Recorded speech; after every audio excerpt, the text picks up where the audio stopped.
Just as the band's initial impetus was established by a radio station, Ben says that his individual career was also aided by a member of the broadcast industry. I guess my biggest break was when I was about 17, like disc jockeying in Ohio. I was looking to put together a band, and they needed a rhythm guitar player. At the time, I was playing drums. So I said sure, and I knew about 3 chords at the time. Like E, A, and B, and that was it. C sharp minor came a little later, for the slow songs. But I got into it that way.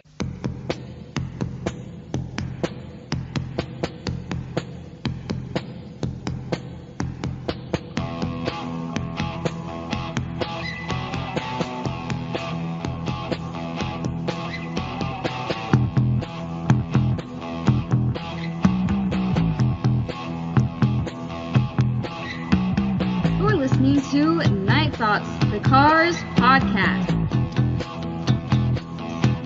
The Panorama's #1 source for news, reviews, and thoughts about the new wave rock legends, The Cars. Oh, and a little bit of Steel Wool, Sunshine, and Rainbows. Welcome to Night Thoughts, The Cars podcast, episode 43. I'm Dave, and according to Olga Ormance, I officially have minions. Do my bidding. And with me is Donna, the sweet purple June. And by the way, Donna, 4 out of 5 women who date bitter old rock stars recommend sweet purple June for their Ben Orr research. What? Yeah. The 5th one gets banned, though. Just saying. Just saying. Oh, my goodness. All right. Am I one of your minions then? I guess you're one of my minions. Wow. Do All my right. bidding. Yeah. So right. we've got an exciting show here. We've got Benjamin Orr, Let's Go, and Joe. Yay! Yay. So we're going to get straight into the business, get that stuff out of the way so we can get started. You can find us on Facebook. Just search for The Cars Night Thoughts. We're there, I promise. Follow us on Twitter at The Cars Podcast. Grab yourself a podcast t-shirt at tpublic.com/user/Night Thoughts. Write us a freaking email, nightthoughtspodcast@gmail.com, which, by the way, I'm instituting a new rule on the emails. Oh. It's called the Shooby-Doo rule. Okay. And if we can't read your email in the time it takes to listen to Shooby-Doo, it's too damn long. We're going to shorten them down. Shorten them down, people. So I know I appreciate people writing in. I know some people like to write, but, we can't take something that takes 10 minutes to read and discuss. Anyway, however you're listening to us, iTunes, SoundCloud, or YouTube, make sure to subscribe and leave a review. And we're promoting Dave Juskow and Memo Salazar's epic film, Turbocharged, The Unauthorized Story of the Cars. You can see clips, photos, and updates at fb.me/turbocharge. That's the Facebook page. Get over there and like that mofo. And visit the official site at turbochargethemovie.com. Awesome. Which segues us into the news, Donna. Okay. So I've been on this Dave Juskow binge lately. Yes. Because it occurred to me when he had his 200th episode that I've got probably about 170 episodes I've never listened to. So I've gone back into the archives and I've started listening to these older shows. So I've just been listening. And I was listening to a show. I can't remember the exact name of it. Something, Can It Get Any Wilder or something like that. But it was from September 7th of 2016. Okay. And on that show, he has Memo on the show. And by the way, Memo Salazar is just hilarious. He's a great friend to Dave Juskow. He's just, Dave's going on, rambling on. Memo's like, yeah, just, kind of keeps him moving along. Very nice guy, sounds like. Oh, and he wrote us an email too. Yes. With you, which we appreciate that memo. I doubt if you're going to hear this memo because you probably only listened to that one episode, but it was a very nice email he wrote to us for thanking us for doing a podcast about Turbocharge. But so I was listening to this episode, and there's about 3 minutes in there where where Dave digresses into talking about turbocharged. So I thought we'd play that real quick. Okay. Okay? So you can go ahead and cue that up. Speak any Spanish. And during we were making that turbocharged movie, he would not speak Spanish. And finally it got to one point, I'm like, do you know any Spanish? And then he talks fluent Spanish, but for some reason he doesn't use it ever. It's like Dance Monkey. Like, it's hard to bring Dance it up. Monkey. I'm like, can you help me out and talk to this guy? No, I spoke to that guy. And I know, we figured it out. finally. But just asking him to speak. You had me fooled. I really thought, but I wasn't doing Dance Monkey. I never asked you to speak Spanish. I never even asked if you did. Right. I was actually being polite. No, it's true. And it's just so funny. Yeah, actually, now so knowing you, reluctant to it's use funny. Spanish. Knowing you now, it's amazing how polite you were on that first. I thought it would be rude to just assume you spoke Spanish. Right. But there was no indication that you did. I did the same thing with Caitlin. Caitlin apparently speaks fluent Spanish, and she was holding. She doesn't even look hostage. Spanish. I know, she's half Spanish, half Chinese. Right. I wouldn't. And I keep using Spanish incorrectly, correct? Right. It's Mexican. Well, or Hispanic, Latino, or whatever. Right? Or is it I don't Hispanic? know. Whatever. Any one of those. By the way, turbocharged. The woman who Mary Beth, who there's a woman who in Long Island plays Rick Ocasek in a right. Cars band. Right. She also does Chrissy Hine, the pretender. She looks just like, it's like right.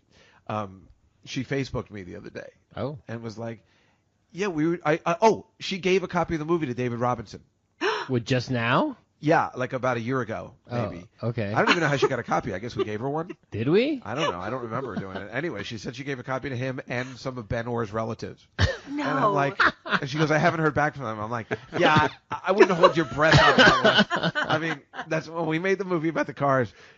Ben Orr's brother came or something? What is it? No, it was what's his name's brother? Elliot Easton. Elliot Easton's brother. Right, Elliot Easton's brother came to the screening, and he stomped out. He was so angry, and you could not blame him.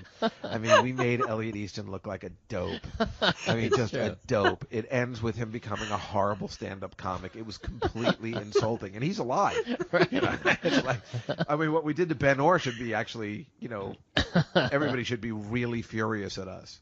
But Kevin was so funny that it doesn't matter. It's true. Now he's a surf instructor. He what? He's a surf instructor at Rockaway. He is? Yeah. Okay. That's Yeah, interesting. Yeah. But I'm trying to get that turbocharge back on track. And we'll figure out, Lee is going to Japan. He's trying to get some investors. So we can make a new movie. Right. About the Pretender. Turbocharge 2? I don't know. Something. Trying to get some Japanese investors, like in the movie. Well, okay. Yeah, let me know how that goes. I will. All right, let's... We have so much to get. Oh my gosh, Dave, that was awesome. Isn't that awesome? I was like, Mary Beth. Oh. Exactly. Yeah, it's pretty funny. And then so we know that Dave Robinson has seen it, or at least has had the opportunity. Yeah. Some have been relatives. And the hilarious thing about Big Salad. Yes, I know. That was the part that got me the most. Oh my gosh, that was awesome. Although I have to say, I do not agree. He has no right to be mad. Elliot was portrayed awesomely in that movie. He was. And oh my gosh, he was. All right, so let's go into our what's the deal with Benjamin? Okay. I've started this thing. And it always seems like something comes up. And I'm going to give another shout out to the Benjamin Orr Off the Record page. I'm really enjoying this page. Lots of funny people on there. Some crazy stuff. Yeah. Oh, and some crazy stuff too. Yeah. That's, where I found out that I had minions. Anyway, what's the deal with Benjamin? So this one popped up and Melinda posted this one. Hi, Melinda, if you're listening. And it is that picture of Benjamin with a stun gun. Yes, okay. You've seen that one? Mm-hmm. And, she says, Benjamin with a stun gun, what's the deal with the stun gun? He's messing with this looks like it or whatever. Well, what's your feeling on what this picture portrays or what the deal was with the stun gun? Well, I didn't think it was a stun gun. I thought it was, remember how in the old cameras they used to have these flash bulb clickers? Square flash bulb, and, would rotate it or whatever. I thought it looked like a flash bulb. The square flash bulb thing at the end, like a lighting thing that you check the lighting with. Yeah, they had the clicker. That's what I assumed. Gotcha. Okay. He was into photography and stuff, so I assumed it was something like that. I thought he was like into stun guns, and then I'm excited to hear your take on it. Well, here's my take on it. Becky posted that GIF of Rick going spastic with the Shooby-Doo thing, and it made me think. I wonder if Benjamin was like, threatening or shooting Rick with the stun gun to get him to move, get some movement out of him on Fridays.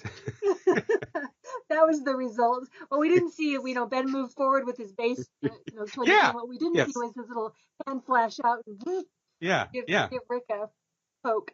Here, let's see if I have a little. Here we go. Yeah, get moving, Rick. Exactly. There we go. Right. Oh my god, that GIF! I laughed out loud. That was so funny. You can't unwatch it. You just got to watch it and watch it and watch it and watch it. I know. It's Fantastic. so funny.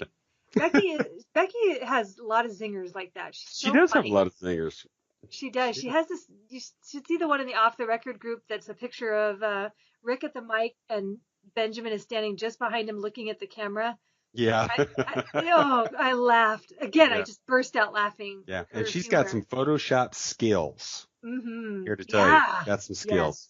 Yes, she does. So when my broken body and my hands don't work no more, then you get Becky to make the graphics. That's right. What I'm saying. Right. She's one of your minions. She can be your graphic minion. She is. Becky's a minion. I hope you do that laugh every time we say the word minion. All right. Yeah, she's amazing. She often sends me little delights, here and there that just take me by surprise and make me smile during the day. We are here. I'm sorry. Any more news? Well, I got old lady glasses this week. Oh, goodness sake. Really? Yes. I finally, to the point, I've had my contacts in and I can see fine, but if I try to read a book or put something close to my face, I can't see anything. So now I have these old lady glasses that I got at the pharmacy to wear over my contacts when I have to read or look at my phone or something, So, yeah, that's a milestone. The thing that makes me happy about them is that they're purple. They're like a kind of a deep purple. They look really cool. So they're my sweet purple June old lady glasses. Ah, gotcha. Yeah, gotcha. Yeah. All right, well, let's segue into this. Let's go, Benjamin Orr and the Cars. Did you finally get your copy? I did. Yes. Yep. That is one glossy ass cover. Isn't it beautiful? Yeah, it's very nice. I thought it was going to be more like lyrics and prose. You know how it's more of a matte. With the matte finish, yeah. Yeah, but no, it is. It's glossy and beautiful. I love it. Very nice. Yeah. Yes, it's so amazing to hold it in my hands. And you've been in the Fanorama longer than I have, so you've followed this book project. I mean, I got in on it at the beginning of 2016 as far as just having an awareness that it was out there. And I'm sure it's longer for you. I mean, people have got to just be thinking, I never thought I'd see the day. When this book was out. It's really weird that it's here. Yeah. I think about those days when Joe would post, updates or whatever, and people get all, persnickety about it. Well, how long have you been taking to write this book? Blah, blah, blah, blah, da, da, da, and so forth and so on. Yeah. But hey, it's here now. It is. I would say the book is worth the pictures in it alone. Oh, aren't they wonderful? Yeah, very cool. Yes. Very cool. So we'll be discussing some of those pictures and so forth. And okay. I guess we should give a disclaimer. Okay. I don't know if this is really a disclaimer. Just letting people know that this is a 2-part episode. Yes. We're going to be doing Let's Go Part 1, Let's Go Part 2. And our plan tonight is to discuss the first few chapters in the book and then cover the rest in the next episode. And we also have interview with Joe that we're going to play. And we have half this time and half next time. That's how we keep them coming back for more, right, Donna? Yeah. Yeah. We could do it in one episode easy. No. Just be lucky we're not splitting it into like 5 parts, people. That's what I'm saying. All right.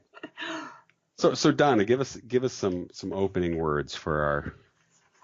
Oh, well, I don't know. I don't want this to sound like, I try not to make a super big deal, even though it means so much to me, but I I've had the privilege of being involved in the book for almost a year now.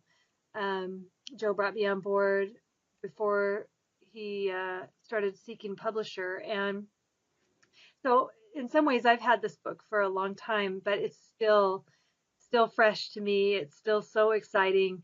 I've read it several times, and many of those times were reading it as an editor or reading it, proofing it. But I mean, even with those read-throughs, I would still get lost in the story a little bit, or still, find myself picking up a new nugget and then wanting to think about it and chew on it and stuff. So I love the book, and it's been a long time coming. Everybody, I think, by this point knows that it took 11 years.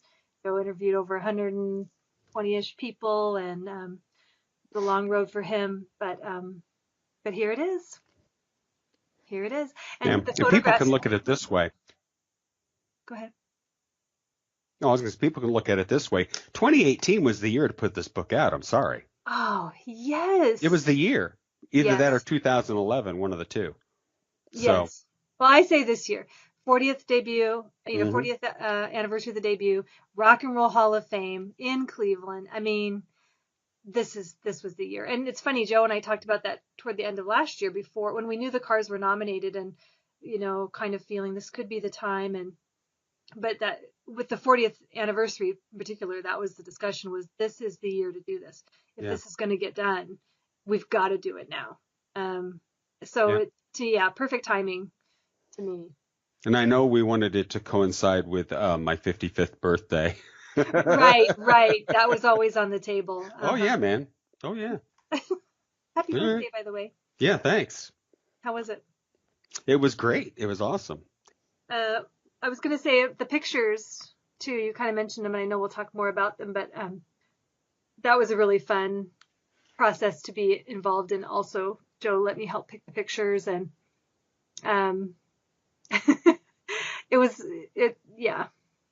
Any photoshopping done?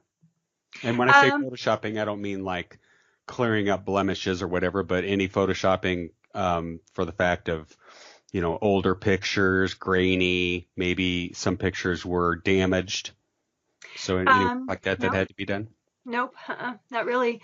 Everything was scanned in. We had to, get it to a certain DPI and that kind of thing, and they were all made black and white. But no, they're all pretty original. Wow, so, fantastic. Yeah, and I know Joe's tossing around the idea of doing a book, a separate, like a companion piece, because he has hundreds of photos, and okay, that'd be cool. That'd be so cool. Yeah. So yeah. Anyway. So the foreword in this book by David Spiro, very, very well done. Yes. Nice introduction into the whole thing. I really enjoyed that. I guess people would figure out that, we're kind of hitting on some spoilers in this book. So if you haven't read the book yet, then you probably wouldn't want to listen to this podcast right now. Come back to it, or this episode right now. But I thought he did a very good job on the foreword. You happen to know how Joe picked him to do it? Well, he was so instrumental in Ben's, the young years of Ben's career. You read, so he was a little boy on the set of Upbeat, and handed out the paychecks, and had such a good relationship with Ben. So he approached David about doing it, and David was really excited, and he really knew Ben and was instrumental in his life. So he was a good person to kick off the story with. I bet he continued to distribute Benjamin's paychecks the rest of his life. What? Sure did. Hey, where's my check? Oh, Dave's not here with it yet. Oh. Okay. Gotcha, partner. Well, I think that David Spiro went on to do some greater, more amazing things. Than passing out paychecks? Yeah. Oh, good for him. Good for him. Moving on up. Right. All right. So then after the foreword, there's kind of there is the timeline of the bands. Yes. Which you did up. I did. Correct? Yes, I wrote the timeline of bands. It's like a major undertaking. Well,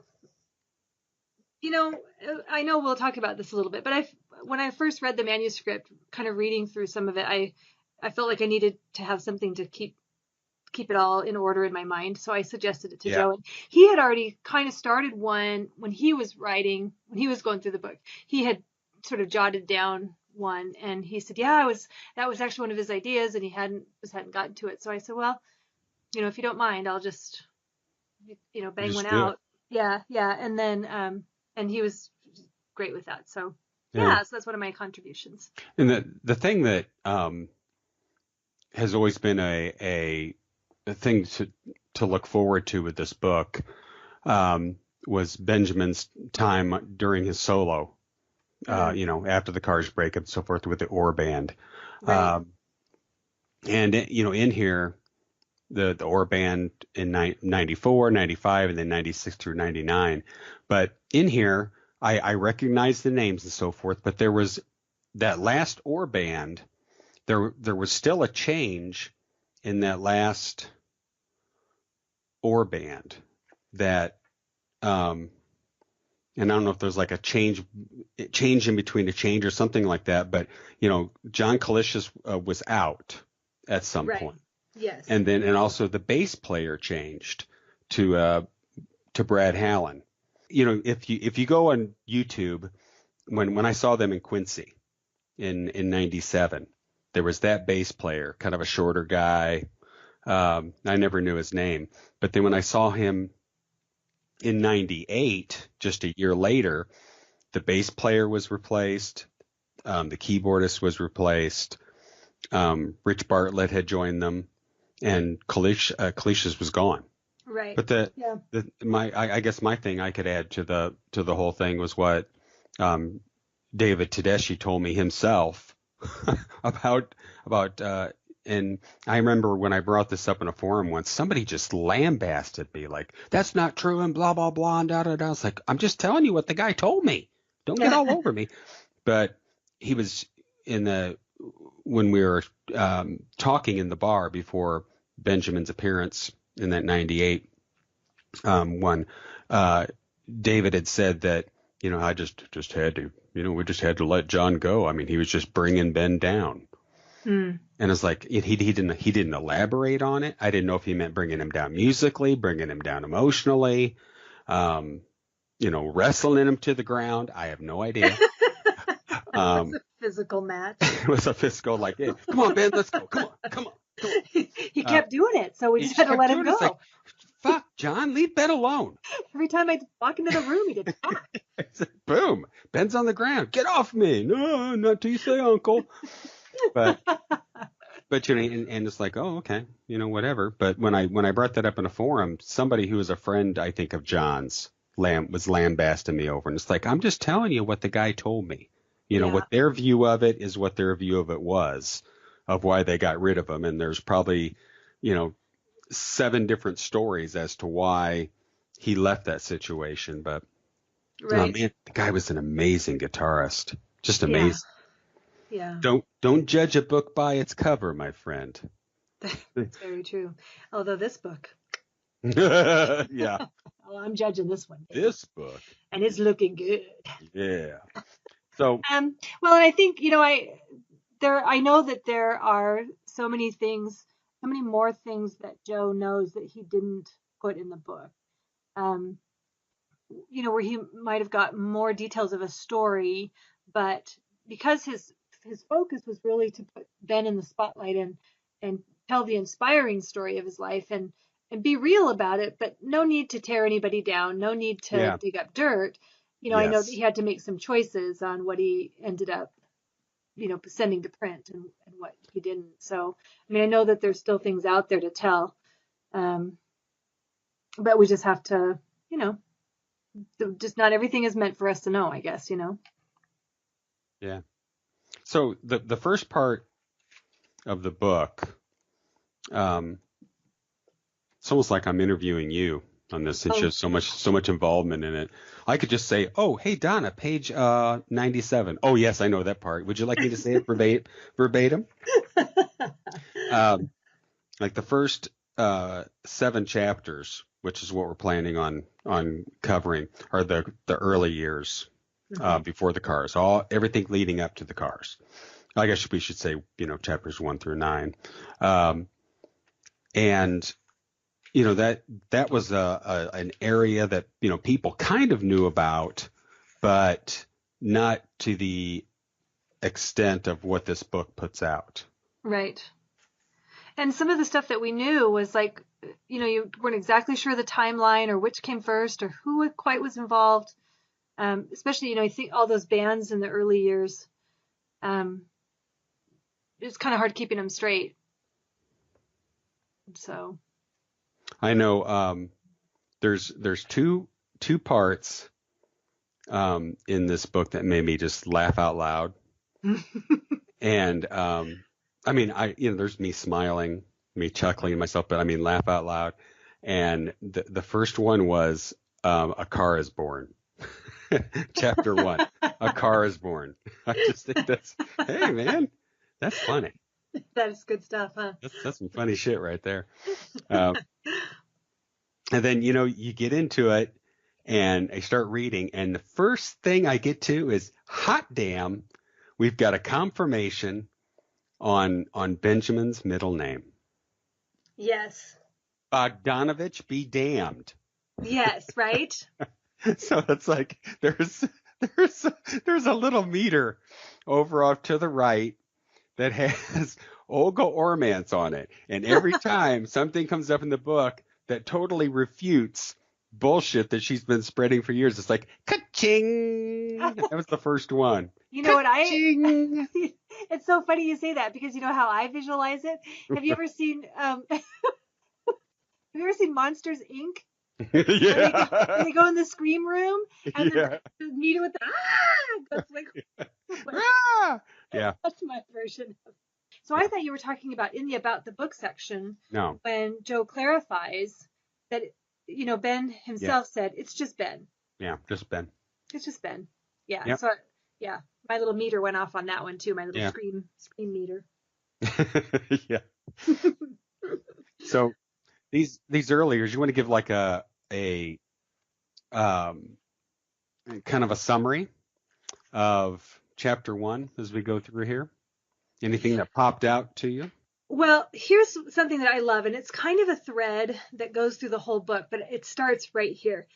I love the serendipitous connections between the 5 members of the Cars long before they became the Cars. And in this chapter, when David Robinson talks about having seen Ben in Life magazine, and it's burning into his brain, it made an impact on him, and no clue that years later he would be in the Cars with Ben. Yeah. I just think that is so cool. But this, as far as the summary goes, this just, obviously it's A Car is Born, and so it kind of just walks through his birth and a little bit about his parents, and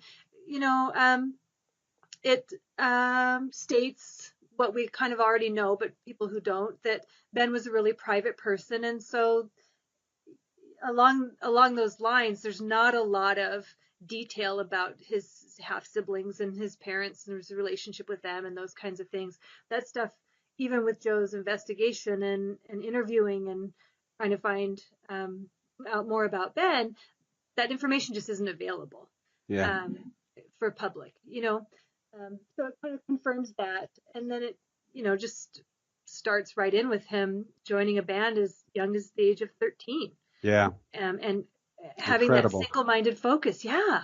That this is what I'm going to do. And it was like a beeline, like everything then hinged on that determination to be a rock star. Yeah. Crazy.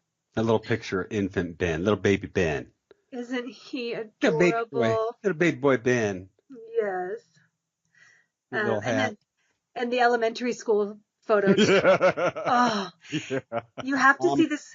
Mom cut his bangs. There's no doubt that Mom cut his bangs.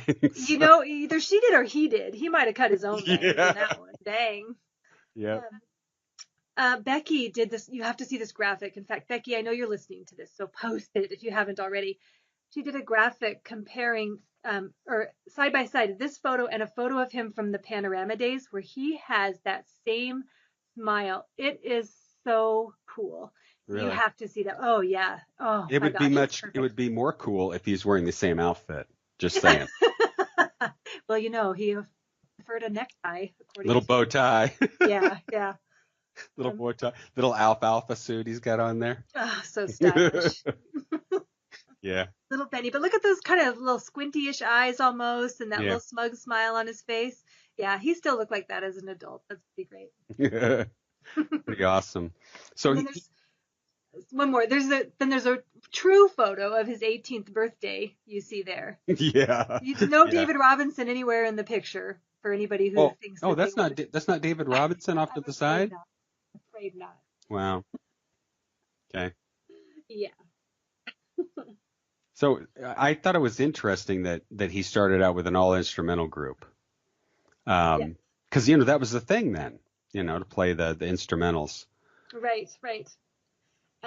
Well, and the funny thing about that too is just him being so young, but then they're getting permission from his parents to take him into bars and that kind of thing to perform. Yeah. What do you think of that photo of his first guitar? Yeah, man, that thing is awesome. Isn't that cool? So awesome. Yeah. And that story about Bob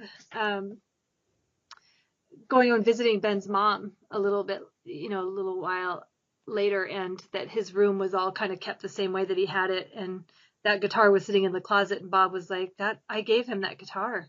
Yeah. And she let him take it, and yeah, it's pretty great. And you know what? My thought on that was, I know some people may take that as weird, that, his mother would keep his room just kind of the same and clothes, whatever. Mm-hmm. My aunt did the same with my cousin. Yeah. And I never thought it was weird, but it was so cool because, this is back in the 70s when I was a kid, but I go to visit my aunt and, you didn't dare step foot in Dion's room. Just here to tell you. But when we snuck in there, it was awesome because first of all, it was 50s. Okay. Yeah. Everything was 50s, and he had baseball cards out the wazoo. So, I mean, it was so cool. It's like stepping back in time, and I'm sure that's the way this guy felt, going into Benjamin's old room and seeing the clothes and his military uniform and things like that. Yeah. So cool. Yeah. It's really neat. So Benjamin went from the Cyclones and the Delphis. That is such a 50s, 60s band name there, the Delphis. Isn't it? Yeah. To doing the Grasshoppers, and him making his mark beforehand, and him gravitating to something bigger and better because of his talent. It just blows me away. Right. Well, and the interesting thing about that, Dave, is he wasn't even really a guitar player. No. At that point, I mean, I think Bob, by that time, Bob had taught him some stuff, but didn't he audition for the Grasshoppers as a guitar player? Yeah. Said he knew like 3 chords. Yeah, because Sid Turner was the drummer. And so he was just sort of a fledgling player at that point, but what a confidence it takes and what determination to go, sure, I'll audition to be the lead guitar player, even though I'm a drummer. Why not? Sure, no problem. That's confidence, man. Yeah. Well, and then the talent to back it up. I mean, obviously he pulled it off. Yeah. So it's awesome. They have the picture in here of him doing the twin drum solo. Isn't that so cool? Yeah, that is cool. And with Ghost Riders in the Sky. For you people who don't know what Ghost Riders in the Sky is, it's a doom doom doom doom doom doom doom doom doom doom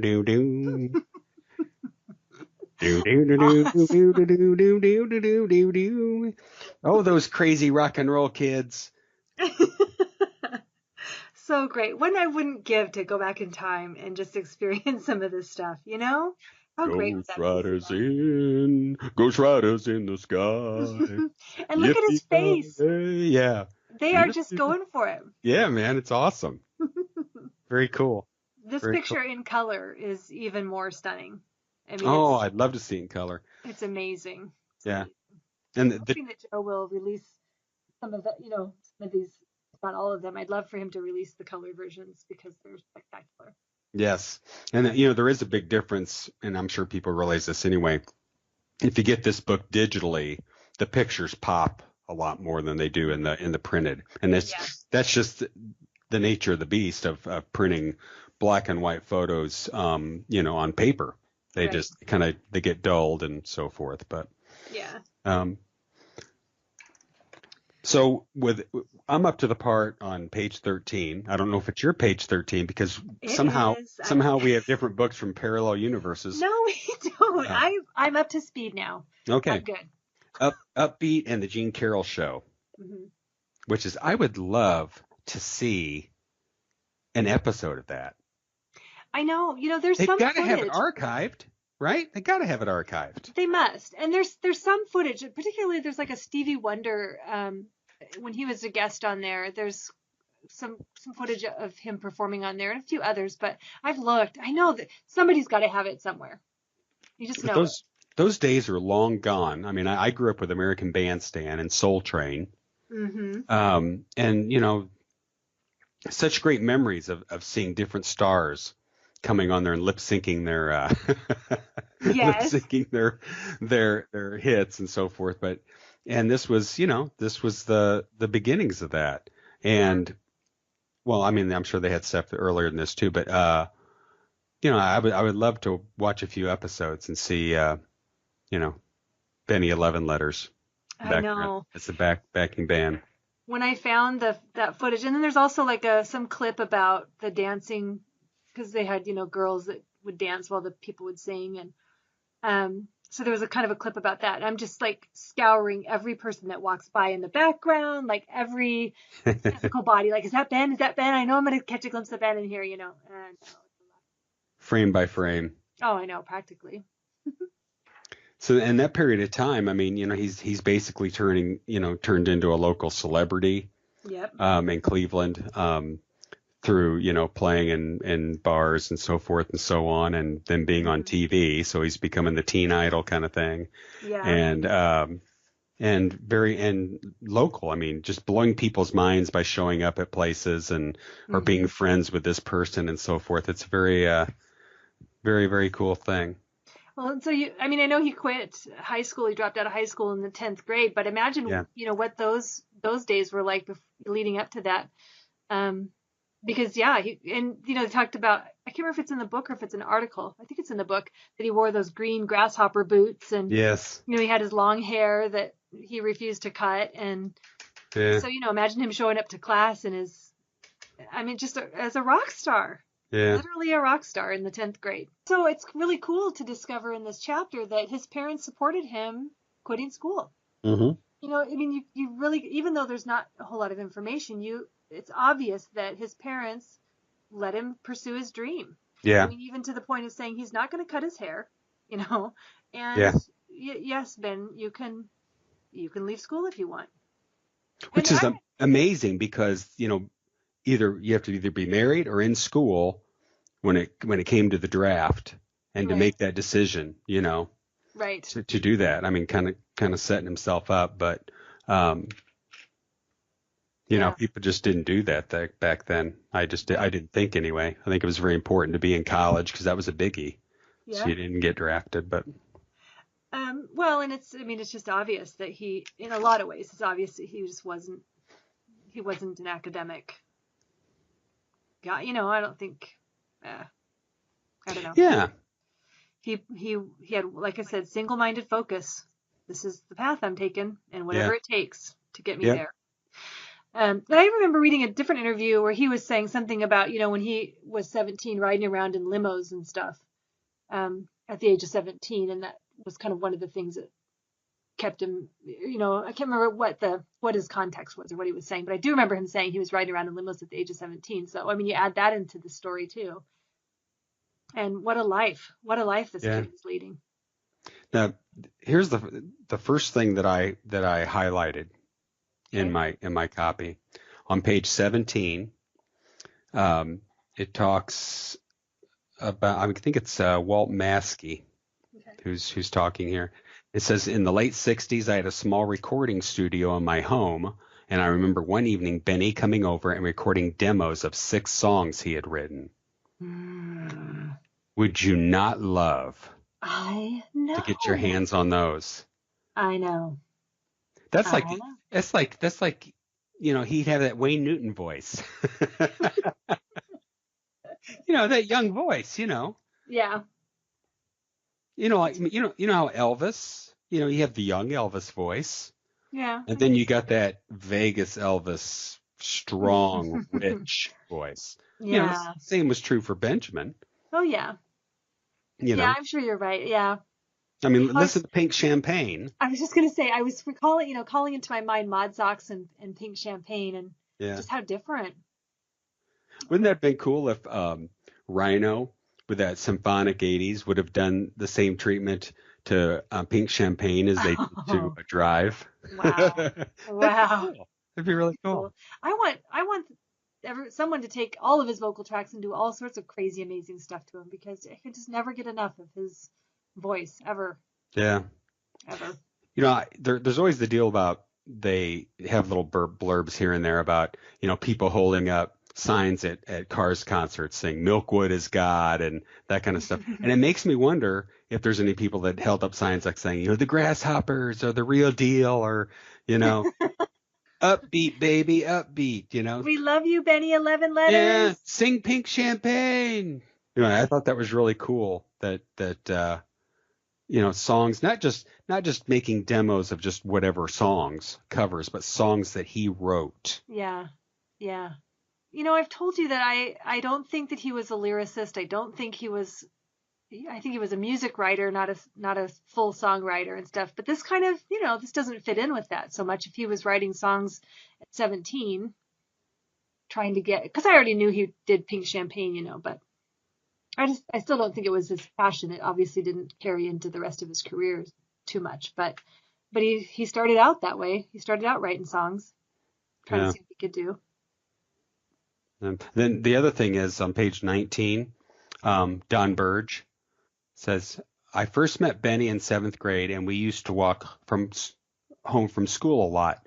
We always tried to avoid Scott Farkas and his little toady, Grover Dill. He had green teeth, I swear. Green teeth. Green teeth. Yellow eyes. Yellow eyes. I swear. Oh my gosh, that's so funny. That's so funny. You, Betty, get over here. Say, Uncle. Say it. Which is why the John Cleese thing didn't go over well with him. Exactly. It was flashbacks to his childhood. Yeah. But anyway, no, what I was going to say is Benny was a quiet kid, and he was never in trouble or gave anyone a hard time. Which, I think that it's all upbringing. Yeah. I was reading, because I had the next paragraph highlighted, and that was about him having his long hair. So, you've got this nice kid, polite kid, by all accounts, happy, doing whatever. But then there's kind of a steel rod of independence in there. Yeah. Of, no, I'm not going to cut my hair. And again, that's where I think it just goes back to that eyes on the prize, Ben, just, this is what I want. And this is, so I need to, this is my look. This is my direction. And you're going to have to put up with it or I will not come back to school. Also in this paragraph, he talks about how they had auto shop together, shop class. Can't you see them doing grease lightning? Oh my gosh. Just love reading all that normal stuff. Yeah. And just getting a vision for him as just a kid. In spite of the fact that in 7th grade, he was also playing in bars on the weekends. And then, he'd go to school and go to auto shop. Yeah. Yeah, why not? Yeah. Sure. So I'm up to chapter 2 now. Okay, let me... I'm moving forward, Donna. Well, I know, because otherwise we might have to make this a 5-parter, because I could read every bit of this book and examined it closely. Mod Socks and Pink Champagne. Yep. Yeah. So the Mod Socks. And I've got that and Pink Champagne somewhere on my computer system. Yes. All that, once the internet hit, people had that, all those things readily available. So great. And I remember listening to it like, what the hell is this? What is this? I was amused by Mod Socks, and then Pink Champagne, I was like, wow, you can really tell that's him. Just kind of blew me away. Yeah. Hey, well, I wasn't super crazy about it at first because it has sort of that Del Shannon sound. And, yeah, but it was written by Ben. Right. Well, I'm not saying it didn't mean anything to me. Yeah. But yeah, and the style is so different, and his voice, he has a little bit of that kind of some kind of affect that, not really, maybe British invasion, they talk a lot about that influence, but he just didn't sound, I don't know, it was different. I love it now, of course, but it was different when I first heard it. I had to get used to it. Have you ever heard the Wasp? Yes. You have heard it? Do they go bzz, bzz, bzz, bzz, bzz? No. It's just like it's like surf music. It's an instrumental. Sting David Curry while he's mowing the lawn. Bzz, bzz, bzz. You bastard! Sting him twice. Yeah. You really put some thought into that. No, well, it's because it happened. Real life experience. Little bastards, the Wasps.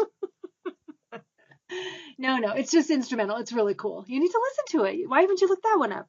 I don't know. I haven't heard Twin Beat either. Oh, yeah. I think those are both instrumental. I'm pretty sure Twin Beat's an instrumental. Cool. But yeah, they're really good. They're fun. All right. So with let me scroll down here. I'm moving forward. I know. I'm kind of 2. paging through too. I'm just kind of looking for areas that I highlighted, which I didn't really highlight too much. And I will say I had a real hard time with all this early stuff, just kind of keeping up with all the names and the connections, and I kind of got lost in it. My brain just doesn't work that way. Yeah. When it comes to things about Benjamin and how he was and those kinds of things, it kind of flowed for me. But when all these connection stuff, I'm like, who, what, where, who, where, what? And so I just kind of breezed through it. I'll have to read a second and third time to get some of those connections. But, you realize, a lot of those people come back at different parts. Right. And, get in there. So. Well, and one thing that's kind of cool, and when we do this, when we play this interview with Joe, he talks more about this, but, he really spent a good amount of time with these Cleveland guys, and they were really great. They contributed a lot to the book, and he has continuing friendship with Chris Camberoff and Wayne Weston, and I'm looking forward to meeting them when we go to Cleveland. That's one of the neat things about this book is that you get to know them as people too, even if, like you said, you'll have to kind of go back but they played such a key role in not just in Ben's life, but in helping Joe get this book together, that he sort of not really repays them, but you know what I mean? He honors them by telling a little bit of their story too and paying some attention to them, which is really cool. Yeah. And so in this particular era, you've got the Grasshoppers, and then a couple of them kind of, I think they're drafted or something. And no. See, that was one of the let's see, what would you call it? One of the beliefs that was held in the Fanorama before this book came out is that the Grasshoppers broke up because these other guys were drafted. And they weren't. It was actually Ben that decided to move on because. Okay. Yeah. Yeah, because the guys in the band were content at the level that they were at, and Ben wanted to go higher. That's right. So, yeah. That's right. It's cool. But what was in my brain was that he was in the Grasshoppers and then he was recruiting for the Grasshoppers. So it's like he left and was recruiting other people, after they had broken up, that he's in search of new musicians for him. Right. And did they end up becoming Grasshoppers again? Is that how that went? Yes, they were still called they were called the Grasshoppers, but yeah, he recruited a new set of bandmates. Yeah. It's kind of like the new Cars. Oh. Well, isn't it? No. Yeah. It is kind of like the new Cars. Well, think about it. You've got this idea of wanting to move on, and other people are content in doing whatever, and they kind of got other musicians in there to take their places and so forth. But I guess so. yeah. Okay. All right. Yeah. What do you know? You don't even know what page you're on. Hey, I told you I'm caught up. But I have 2 books in my hands now because I have my galley in my left hand and I have my final copy on the right side, and my notes are kind of in the middle. The galley is the thing that I have on digital, right? Correct. Okay, that's a galley. I think so. I'm trying to remember if I sent you the galley or does yours have an index digitally? A digital index. Was there I'm looking. Yes. Okay, so you actually have a final copy of the book digitally. Oh, really? The galley doesn't have an index. It's the very first, it's Joe's manuscript, then they copy edited it and put it in book form and sent it to us. And that's what got sent out as a galley, the first proofs. Gotcha. Yeah, so. Got all this inside publishing lingo. Oh my gosh, I've learned so much. So much. I just thought the galleys were the pirates ate. Wow. Here, go down to the galley. Take your book with you. Arr. No. Make sure and eat the citrus so you don't get the scurvy. All right. Yeah. So chapter 3, and I gotta admit, my favorite part of chapter 3 is this picture of Benjamin in his little suit, holding a cigarette up in the air, with the mixed emotions, just saying, "It is me." Staring off into the distance. Yes. This is another one that's wonderful in color. That jacket is a blue, kind of a bright blue color. He looks so good in it. Anyway, I'm digging on 31. Okay. The other picture with his guitar. Yes. Very cool. Very, very cool. Yeah. And look at the girl in the audience looking like glaring daggers at him. Yeah, I know. Looking back like... He must have thrown a lemonade on her or something. Yeah, I thought that was interesting. So there he is with the mixed emotions. That's after the second incarnation of the grasshoppers dissolved, and he was in the mixed emotions. It is with the mixed emotions that I have my second favorite laugh out loud moment. Okay. And you know what I'm talking about. Mm-hmm. No, wait, maybe. About Benny driving around in his lavender Chevy Impala. Oh, yes. Oh, yes. Yes. And what happens, Donna? I love it. You love it? I love it. Because he picks up Fonzie. They pick up Fonzie. Pick up Fonzie. Let the Fonz in the car. Hey, I need a ride. Yeah, and then they get a switchblade in the throat. A switchblade in the throat. And what does Benjamin do? Ben probably said something like, "Hey, man, no need to get uptight." And then he grabs the knife, disarms the dude, and boots him out of the car. Yeah. And then what does he do? I think he keeps the knife. He keeps the knife. See, I'm wondering if he didn't disarm him with not a batarang. It'd be he disarmed him with his orbrero. That's what he did. He flipped that orbrero like a batarang, knocked the knife out of the guy's hands. We have to remember he's driving. Yeah, he's driving too. He stops the car in traffic. Well, so he disarms him first, right? He talks the guy down. Okay, here's what it says. He talks the guy down a bit, and then in one fell swoop, grabbed the guy's arm, disarmed him, and elbowed him in the face. Yes. What a badass. It's hilarious. It's awesome. It's like, you remember I don't know how long ago it was. I made some stupid graphic about Rick Ocasek, undercover rock star or whatever. Yeah. This was Benjamin. Benjamin Orr, undercover rock star. Dun, dun, dun, dun, dun, dun, dun, dun, Here, let me get my sound effect going here. Yeah, undercover rock star, Benjamin. And I love that it says he wasn't even phased. Hey, He punk. stops. Hey, punk. Think it over. Yeah. You feel lucky. You can't make it with the town boys. See? Right. That's Bye-bye. right. Bye-bye, punk. Benjamin Orr, undercover rock star. Wow. Or Oh prayer my or some gosh. separate. I love that story so much. Or prayer sold separately. Could you just see that commercial?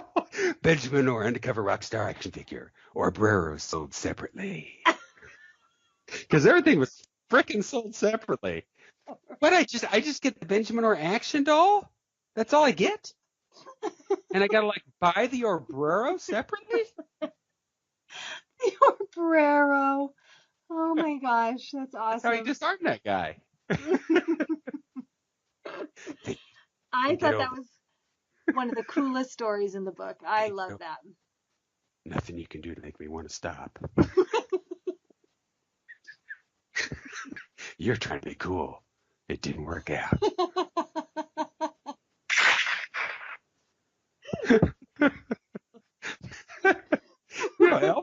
Elvis used to go around pretending he was a cop. I bet you Benjamin got into that too in Cleveland. Maybe. Well, you've seen the picture of him from 1978 with his sheriff's badge on.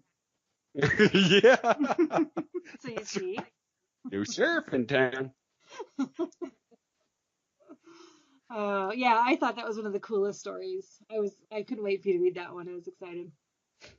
Partner. Oh, I love it. Good Awesome. old Ben.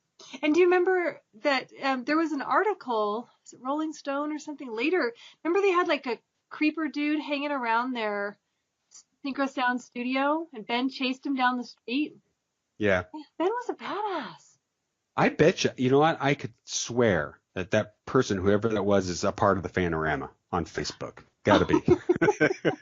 Maybe Gotta it's be. the Dark Lord. Am I? Probably is. That's why Probably the Dark Lord. That's why he claims he knew Ben so well. Yeah, It's from spying on him through the windows at Synchro Sound. Benjamin threatened to have his boot surgically removed from my ass if I didn't get out of Synchro Sound. That makes me special. We were close. We were close. Close as in his fist against my jaw. Yeah, his footprint on my glute.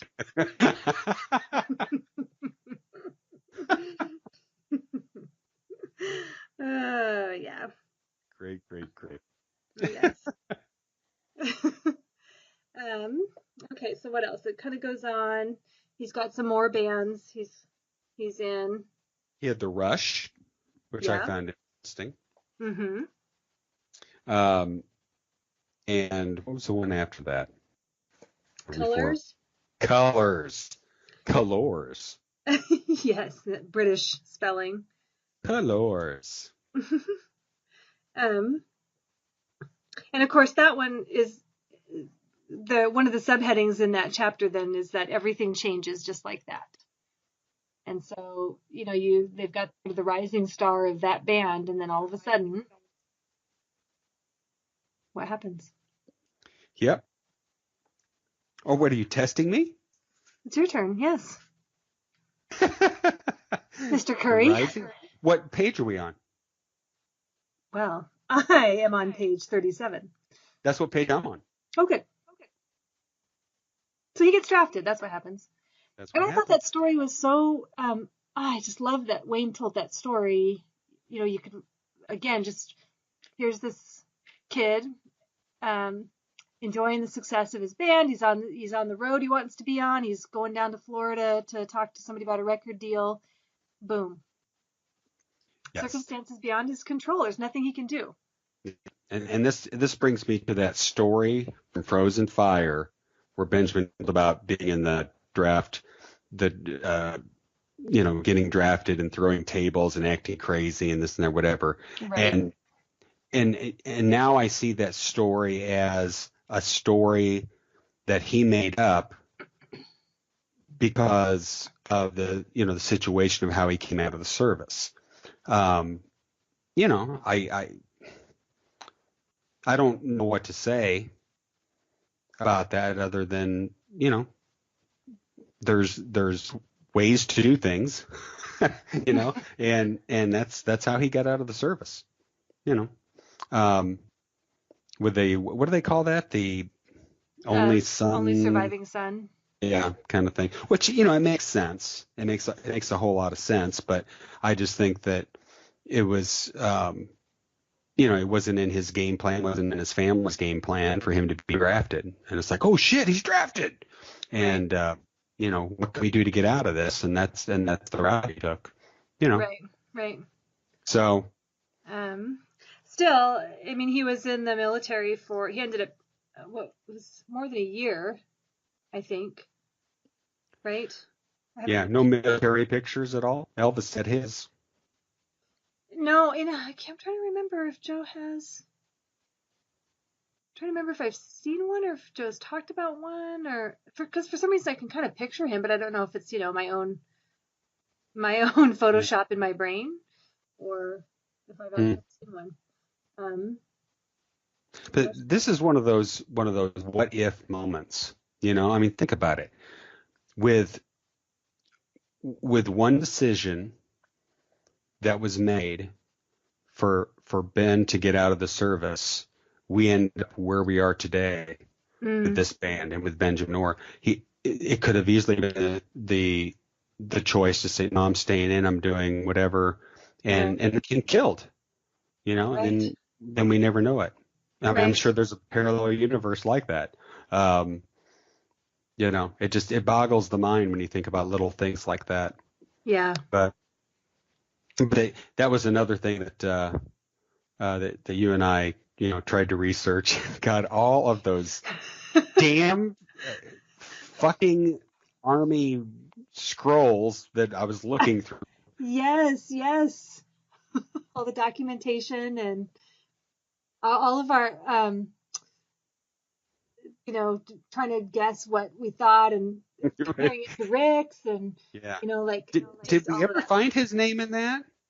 No.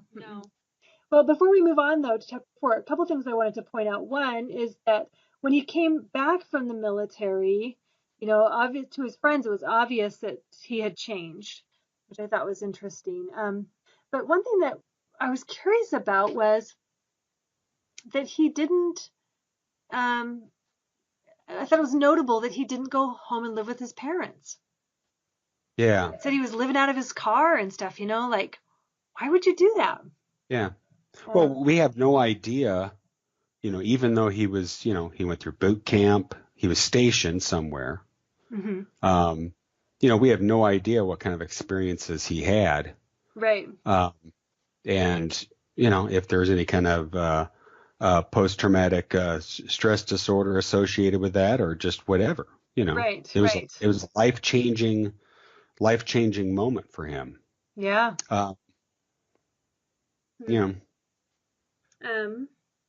So, and then of course he gets back and he's got to try to figure out how to reestablish, there's a big change there too, because he goes from being a local celebrity and then you leave the music scene for a little bit and come back and he's got to find a place now, Yeah. So in chapter 4, yes. Connecting Cars, ID Nirvana, or is it id Nirvana? I've heard it pronounced both ways. I say ID Nirvana. Really? Yeah. I say ID. Go ahead. Well, I thought this opening was I really liked how Wayne sort of set the stage by saying that he went over there to see him and he's sitting on the front porch with a tall, lanky guy. Like you read that line and you just go, Rick has entered the story. You're thinking, degenerate. Who's he hanging out with? Yeah, punk. No, I just thought that was that moment of here comes Rick, Mm-hmm. It's the first, I thought that was really good opening scene that way. Yes, good visual on that one. Mm-hmm. I know we had talked before on pages and so forth about, I think Billy had brought it up before about how, they had put some recordings down with I Do Nirvana. Mm-hmm. And, man, love to get a hold of those. Yeah. Yeah. Come on, Rick. They're in your vault. We know it. Come on, Rick. Yeah. Even more, something I wasn't even aware of was Leatherwood before Milkwood. And having that promo picture just blew me away. Wasn't that a find? I mean, it looks like they've been living in the forest for 6 months. Well, 4 guys and a Quaker. Yeah. What's with the hat, Rick? So Ben's got his Orbrero. Rick's got his. What is that? I think it's the new sheriff in town. That's what I think. I guess so. Yeah, that promotional photo, that was a gem. That was amazing. When he showed me that, I was blown away. That one's got to go in the book. Wow, just incredible. And the fact that they've laid some tracks down, I would love to hear those. Yes. Amazing. Yeah. Just amazing. Yeah. Look at Ben. He's got that the signature arm cross that he does, He's not standing in the back though. There's no back. They're all in a line. He's got the bush blocking whatever issues he might have with his fly. Those pantalones. Yeah, very, very cool. Yeah, I love that. And then, of course, just the whole story. They go off to New York, and they're trying to get it figured out. And, yeah. And then you get to Victoria Simon, her story.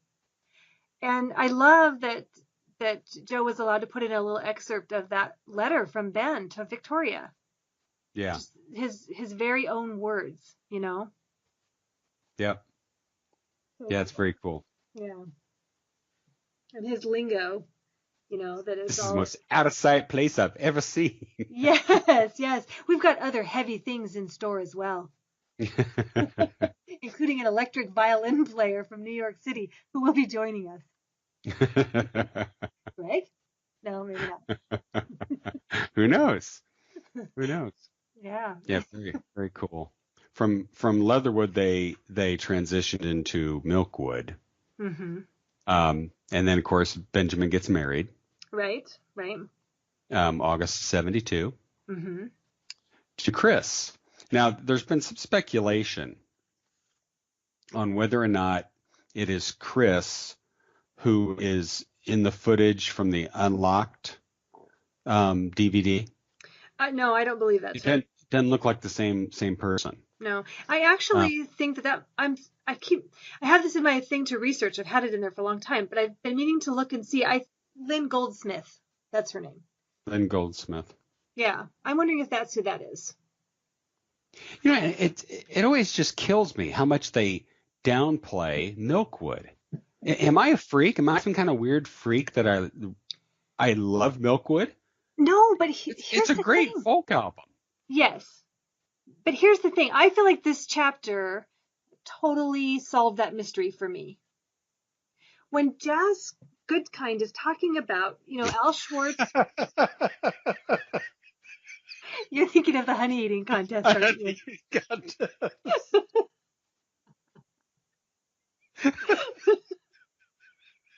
I will never forget that. He will always snort it again. I will always associate Jazz Goodkind with honey now. Was that a real beard? Or did you just hug Jazz Goodkind after honey? After a honey eating contest. That was a good one. I'm sorry. That line should be in this book. I'm sorry. Yeah. Benjamin was unable to grow a real beard. The only way he could get facial hair was to get it from Jazz. Yes, like that.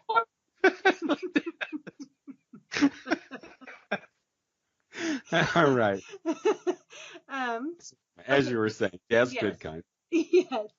Okay, there's so many little tidbits in this chapter. Okay, but to continue that thought, I feel like Jazz really cleared it up because when he was saying that, I believe Al Schwartz produced the album, and he comes right out and says, we don't think he did a good job.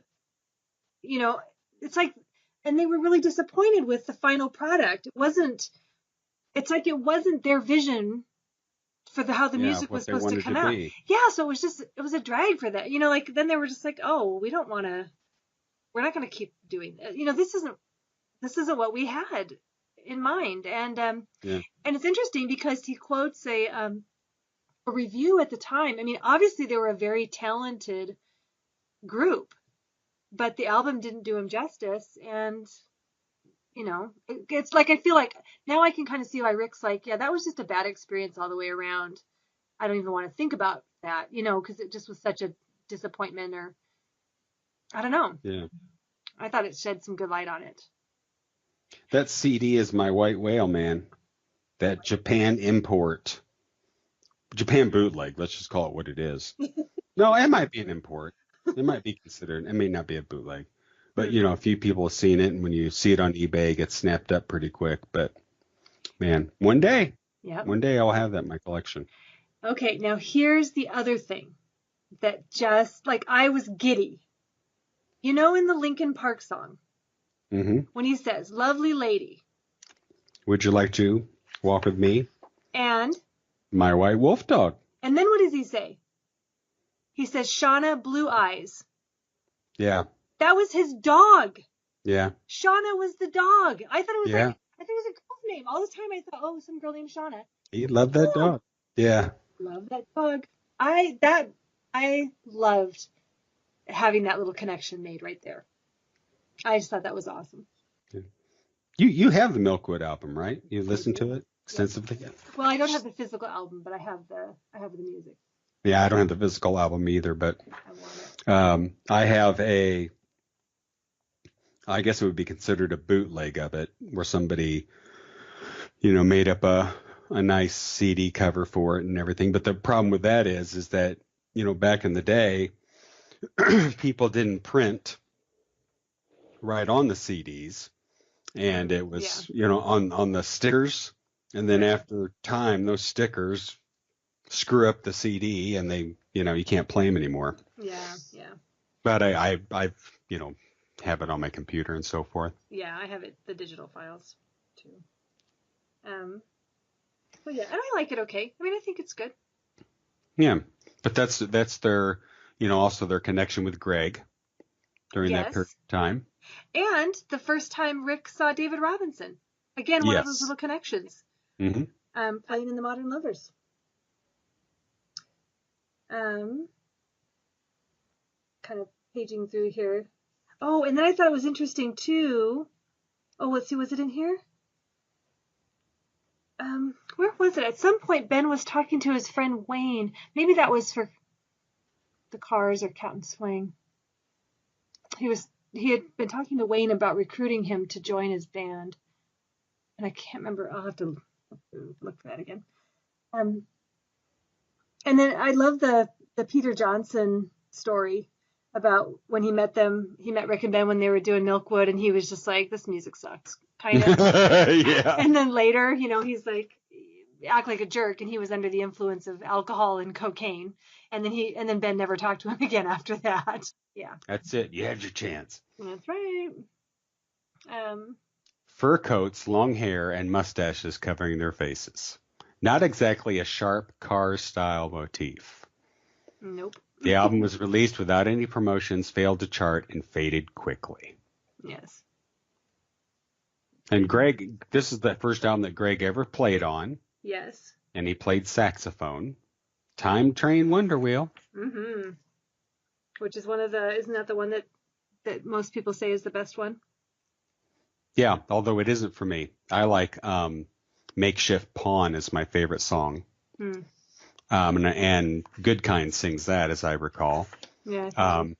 And then Linkin Park is my next favorite song. Yeah, Linkin Park's my really the only memorable one for me. I've listened to it a few times, but I just love that lovely lady. Would you yeah. like to walk with me? And My white wolf dog. Yep. Who now we know is Shauna with her blue Shauna eyes. Blue Eyes. Yep. I'll have to listen to that tomorrow now. Yes, for sure. So from Milkwood, they go from there to Richard and the Rabbits, which we know there are recordings from talking to Mr. Hawks. Yes, yes. And if I'm not mistaken, they didn't Richard and the Rabbits record a version of Twilight Superman, yes, right? Yes, which we did hear that, didn't we? Yes. The guy that's talked about in here, Nick Kamutsis. It's on SoundCloud. Yeah, and it was uploaded by this guy that's in this chapter, in chapter 5, Nick Kamutsis. Yeah. God, I love that version of that song. I mean, I love that song as Captain Swing, as he did, but this version is even better.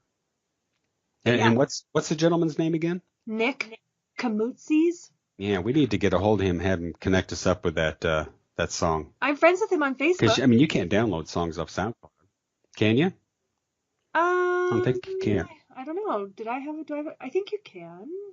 Yeah, I'm friends with him on Facebook, so maybe I'll try to say, hey, got any more of that little Richard and the Rabbits floating around? Yeah, because we would really like to listen to it. And then I'll say something. Are you listening to me, or are you multitasking? Right now, How can you tell? Because you're a wife. Exactly. Well, and I'm about to say something really funny, so I need to make sure you're paying attention to get the proper laugh. Okay, let's hear it. I'm going to tell Nick Kamutsis to hop to it and upload that Richard and the Rabbits. Oh, my God. That'll squash our chances right there. Don't squash us. Here it is. This is so great. Oh, nice. It's like guitar. This mashup of Cap'n Swing and Milkwood together. That's why I love it so much. Okay, I better turn that off because I'll just want to listen to it. The whole thing. We don't have time for that. God, I love that song. We'll post that link. And that's Fusby Morse on guitar. And Ron Riddle on drums, I think. And then you've got Greg and Rick and Ben. Oh, yeah. Oh, yeah. That's really cool. Stuff. Cool stuff. And I like, too, how this, the book enlightens us then on sort of what the thinking was between the different incarnations of Rick and Ben's, their musical journey there. Because they've got sort of the acoustic thing they're taking advantage of. That's really what popular music is. But then Rick wants to get back to more of a rock and roll vibe. And so they go into Richard and the Rabbits. And I like knowing the behind the scenes, kind of what the thought process was with that stuff. Yeah. That picture of Benjamin on page 63 in the recording studio. Yes. Who is that on the back wall? Who's that a picture of? Any idea? I don't know. That's a good question. I'm wondering if it was a vocal talent or like the some guy who was connected with the studio. Yeah, I don't know. That's a good question. I wonder. Yeah. But the end of this chapter, it also brings up the fact that that's where they make the connection with Elliot. Yes. They're playing as Richard and the Rabbits. Yes. And Elliot's roommate is the sound guy. Yeah. I seem to recall Elliot or Greg bringing that fact up in the the Cars Live DVD with the interview on it. Oh, yeah. That's how they had met. Yeah, I remember that too.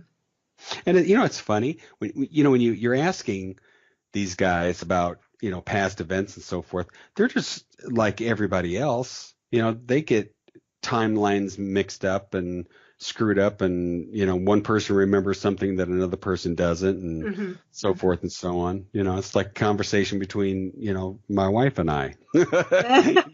I'll bring something up and say, you don't remember that? No, I think you're thinking of someone else. No, I'm not thinking of anyone else. And you know what? I'm probably thinking of someone else. Yeah. Well, and I think that's why, I'm sure part of the interview process is, okay, well, this person told me this story, and then I got the same story, but with different details or version from this person who was also there, and having to sort of fact check and cross examine all the details and. Yeah. So from Richard and the Rabbits, we get into chapter 7-ish, and we get into Cap and Swing. Yes. Which we have video or I'll say movie footage of that time period, courtesy of Turbocharged. Dave, I almost had a heart attack. I was waiting, like, what movie footage are you talking about? Hey man, I'm always gonna promote, throw some Turbocharge in there. Oh my gosh, well when Max Ann was telling, Cap and Swing, what the fuck? What? But anyway, so what interests me on this in the Cap and Swing is talking about Danny Schliffman, who is Danny Lewis, who's now with Government Mule. I think that's pronounced goved. Really? Yeah, it's being funny again. Like Captain Swing. Oh, this is gotcha. Goved Mule. I hate it when I don't get your jokes, Donna. I feel so bad. And I feel so bad about that, Donna, because you are a hell of a funny person. You make me laugh a lot. And then when I don't get one, I feel like an ass. So. I'm sorry, you were saying about Danny. I'm just reading how he was, his little blurb here about Ben being a good friend, played a lot of great music together, and in just a few short years, we were pals. I've only known a few great singers who were pure naturals like Ben. Amazing. Yeah, very nice. So, and we've got all those recordings of that Cap and Swing time. A lot of those available. I'm gonna guess like around 97, 98, around in there is when that stuff was really starting to surface on the internet and among the groups and so forth. But it makes me wonder during the those period of times you've got drummers who are leaving, and you're wondering if they're leaving the band on good circumstances or not. You talk about Danny Lewis when, he exits from Cap and Swing, or actually he exits from the Cars, the first incarnation of the Cars, and Greg comes in, and you wonder if those situations were positive or negative. Right. On both of those aspects. And, it's hard to read into things, how people react to the band and things like that now. Are you ready for my favorite part of this chapter? Sure. Page 70, David Robinson. I can remember seeing Ben and Rick's names. Okay, and so he sees them. They were kind of a mishmash group of people, and when they came out, Ben was wearing these white satin karate pajamas and flip-flops. I remember thinking, what kind of a look is this? Hey, he was Benjamin Orr, rock star undercover. He was undercover, Donna. Well, undercover, or he was, what's that droopy dog? What's that dog that was wearing the karate pajamas? Who is that? Hong Kong Phooey? Hong Kong Phooey! Oh my gosh, Ben is Hong Kong Phooey. So I just loved that that part of the story. Yeah. And it's funny to me too that David would even bring that up because, as we know, he was in charge of orchestrating the look of the Cars.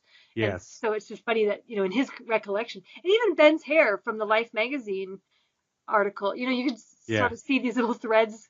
That's what he's aware of is visual, and so. Well, really I can just see him, saying, okay, Benjamin, something we got to talk about, bud. Listen. The flip-flops aren't working. The flip-flops aren't working. Plus, it's January, Benjamin. That's right. And we're in Boston. It's not a good thing. Hey, we know that there's no sense of seasonal dress with those guys. They were standing in the desert in their sweaters. They're wearing flip-flops in the snow. They don't know what they're doing. And for all we know, Benjamin had an ugly pinky toe. Who knows?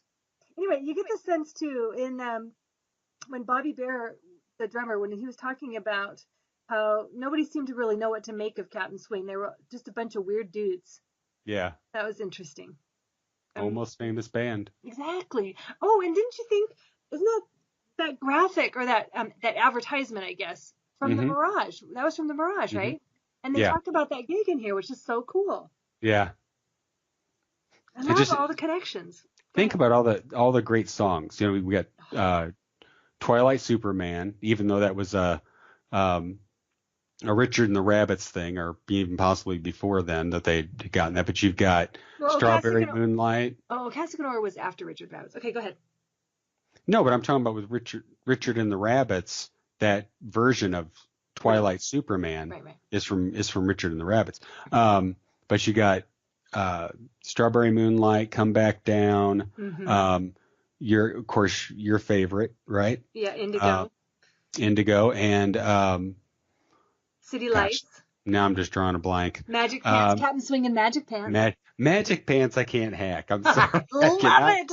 Oh my gosh. Magic Pants. I love it. That is such a weird song. No, someone needs to make a cartoon, like a 70s cartoon where they're all wearing their bell bottoms. They got the long stretchy legs as they're walking with the rainbows, passing behind them. Someone has to make a video of Captain Swing and Magic Pants. Seriously. It's so weird. I love it. And Goes On Sleeping. That's an amazing song. Yes. That's great. That is an excellent song. It is. Jezebel, right? And yes. Remember that? And You're Always Brighter. Those two songs are always together, back to back in my playlist. Yes. Love those. So Far Away.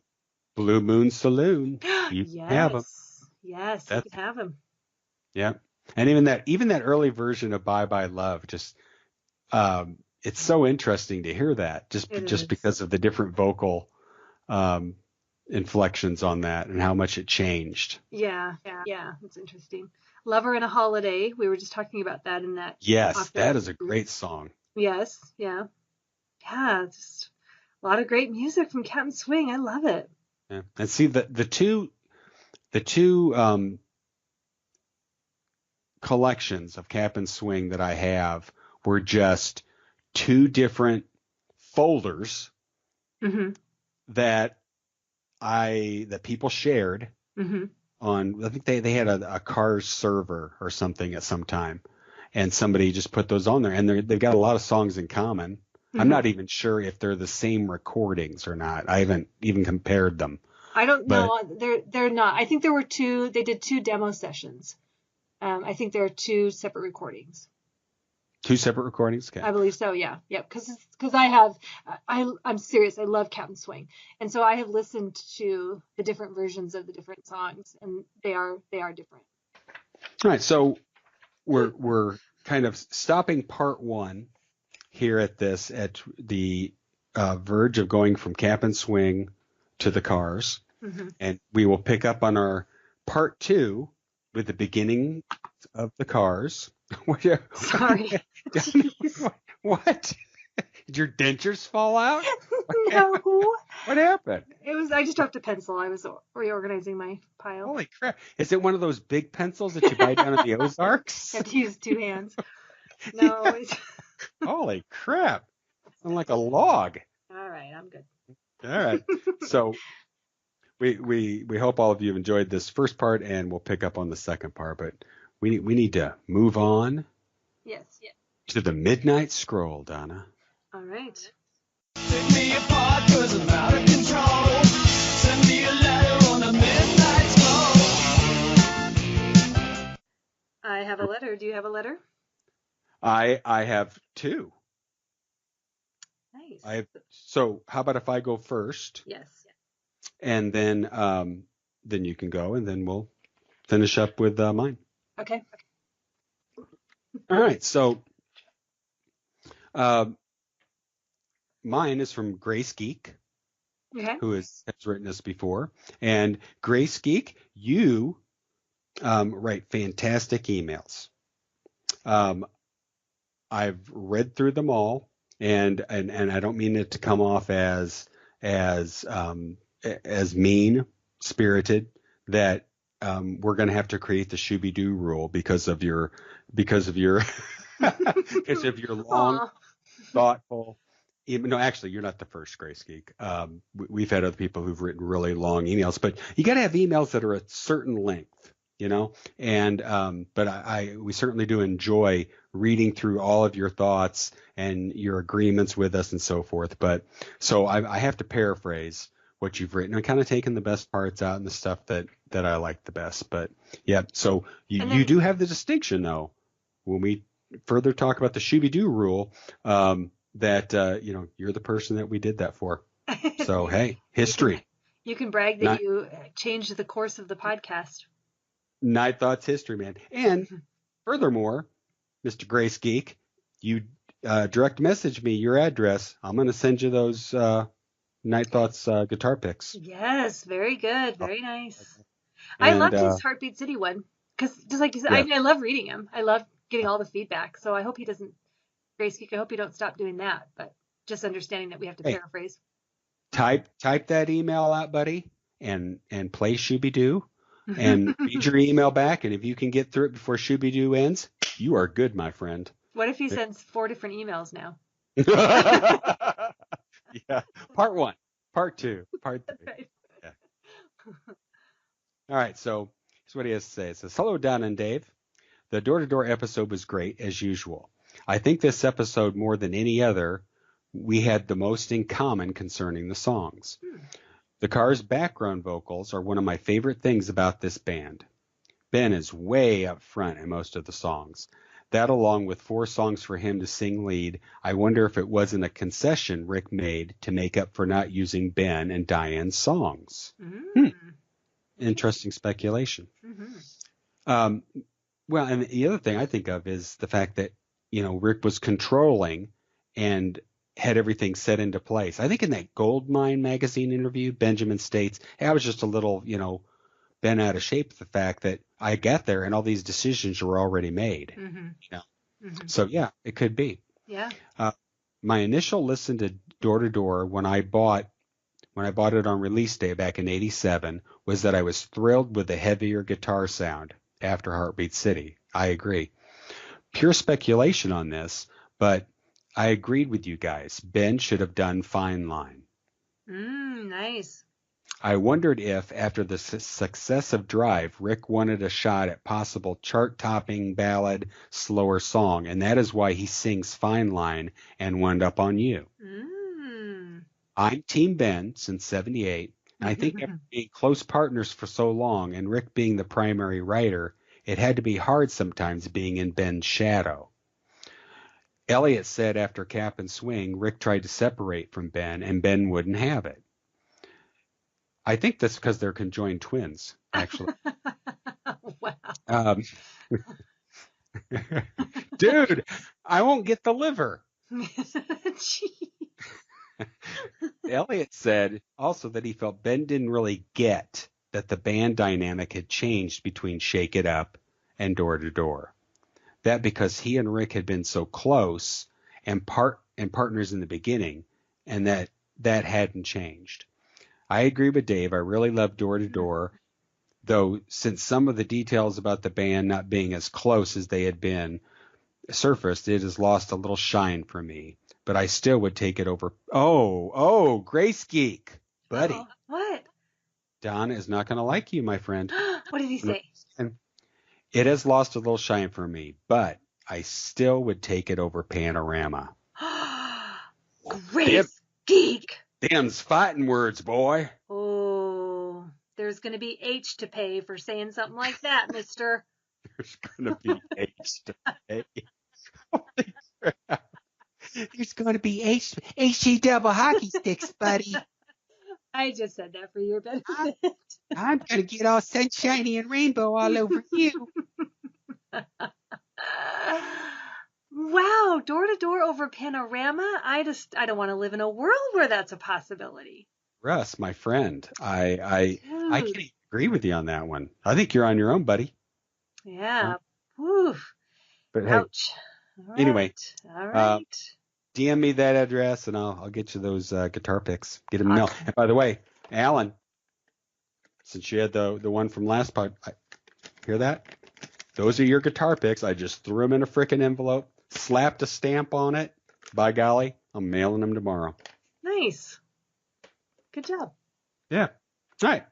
Your turn. All right. Well, thanks, Gracie. Hey, will you forward me the full email from him? I haven't Yes. seen that one. I'm sorry. I thought I did. No. I mean, I have the Heartbeat City one, but I don't have that one. I can't forward it because it's so long. Oh, the file size exceeds Gmail's limits. I have to update it or upload it to Dropbox. I'm just yanking your chain there, Russ. All right. Yes, I will. Thank you. I appreciate that. Okay. My email is from Superfan BB. BB. Shout out. Hey, can I say something about BB before you start? Please do. Awesome. I posted that I finally got the Exceed album. Yeah. Holy shit, that album kicks major ass. Oh, I have to get it. It kicks ass. I mean, it is. You know what, BB? I like it more than the debut. Oh. Wow. I've got to say, I mean, holy mackerel. And there's one song on there that I just absolutely love, and it is called Call on Me. Okay. I start it. You know, when you put a star next to it in your iTunes, yeah. you really, really like it. But, you know, it also has Bad Karma, which I know you've heard before. Change a Thing. Yeah, I love that Get one. the video out on that. But, I mean, every song Wow. is just awesome. That's great. I've got to get that one for sure. The guitars are rocking on this album. I think he addresses that a little bit in here. That the guitars are rocking? No, that you got his music as a birthday gift? Oh, yeah. Yeah, okay, so here, let's start. I'll start at the beginning. Hello again, D&D. Just wrapped up listening to possibly the funniest Night Thoughts podcast, and imagination is key in picturing Benjamin having the ear issues with his zipper down and Trident bubblegum all over the trousers simply because the mixers came with a free sample. I embellish a tad, but hey, I think David Robinson must have stock in a hand warmer company. Warm hands, warmer pockets lined with cash. Now, seriously. Do you get the feeling that BB's the only guy who gets our like inside jokes? I know. And uses them in daily conversations? I know. He so gets us. He does, man. Now, seriously. I had suspected it wasn't Donna's favorite album. I also suspected me and Dave would be more aligned in thought. 99% true, right down to the You Are the Girl song, missing a mark or two. Even when I first heard it on the radio, I thought, until I heard Rick sing, I was hearing another ELO single coming out. Oh, wow. I never even thought about that, but yeah. Yeah, nice, huh? I do agree with Donna on the fine line, but I think of how it would have been better next to The Way You Look Tonight on the solo stuff. Ah, yes, good point. I think sometimes I wonder what would have been Heartbeat City that started the damage in the band and the solo writing Ben was doing. Him finally getting to express his ability as such, and then he put S in a little poop emoji. So I know he's trying to get me to swear. I just know he is. Him finally getting to express his ability and such, and the. Wait, hold up. New rule. New email rule. We got the Shibidoo rule. We got the no emoji rule. BB. No emojis in the emails. Is there a reason? No, I just feel like making up another email rule. Right. Okay, him finally getting to express his ability as such, and the poop just mounted more than he felt sometimes after the lace, possibly underappreciated or resentful for such creative input and contributions he could have been making. I always suspect, having been in bands and around so many fragile egos that can crack, maybe this was the place Ben simply isolated as well as built courage to move beyond the band. I'm reading Let's Go and hope for some insight to this time where they got the call from Rick that it was over. Thanks as always for the support, and Dave, my goodness, you got Melt as a birthday gift. I never need any more approval or worry about critics whose idea of great music is a goth version of country hits, because you and Donna made me feel like a worthy artist. Bless your hearts. Your super fan, Brett, a.k.a. BB. All right. Oh, Brett. You know we just adore you. Yeah. And even now we adore you even more that you get our jokes and you expand on them. Yeah, That's nice. very much so. Yeah, I need to get that music. So the other thing I guess I need to mention is that the Shooby-Doo rule does not apply to Rico. Oh, yes. Not apply to Rico. You do have Just to saying. establish that, don't you? Say, well, the last one I have is from Rico. Ah, no wonder you changed your Shooby-Doo rule. I don't imagine you're going to paraphrase this one, are you? No, not at all. Tracy, I'm glad. what do you think of that?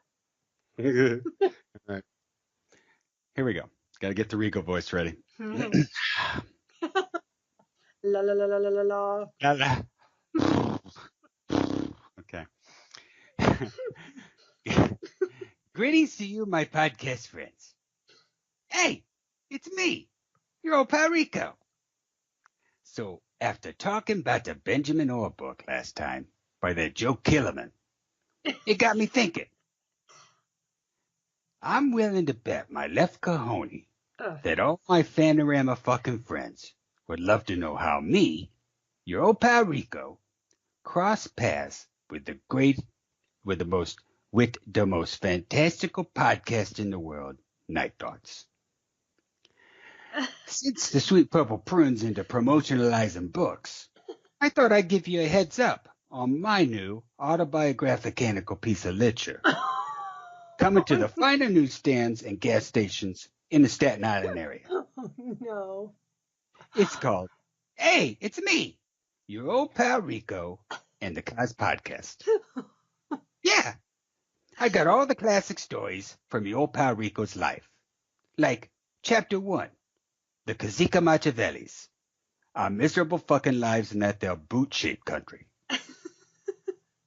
Chapter 2, Baby Rico, Daycare Bookie. Yeah, I made some big schmolians taking bets on the tricycle races.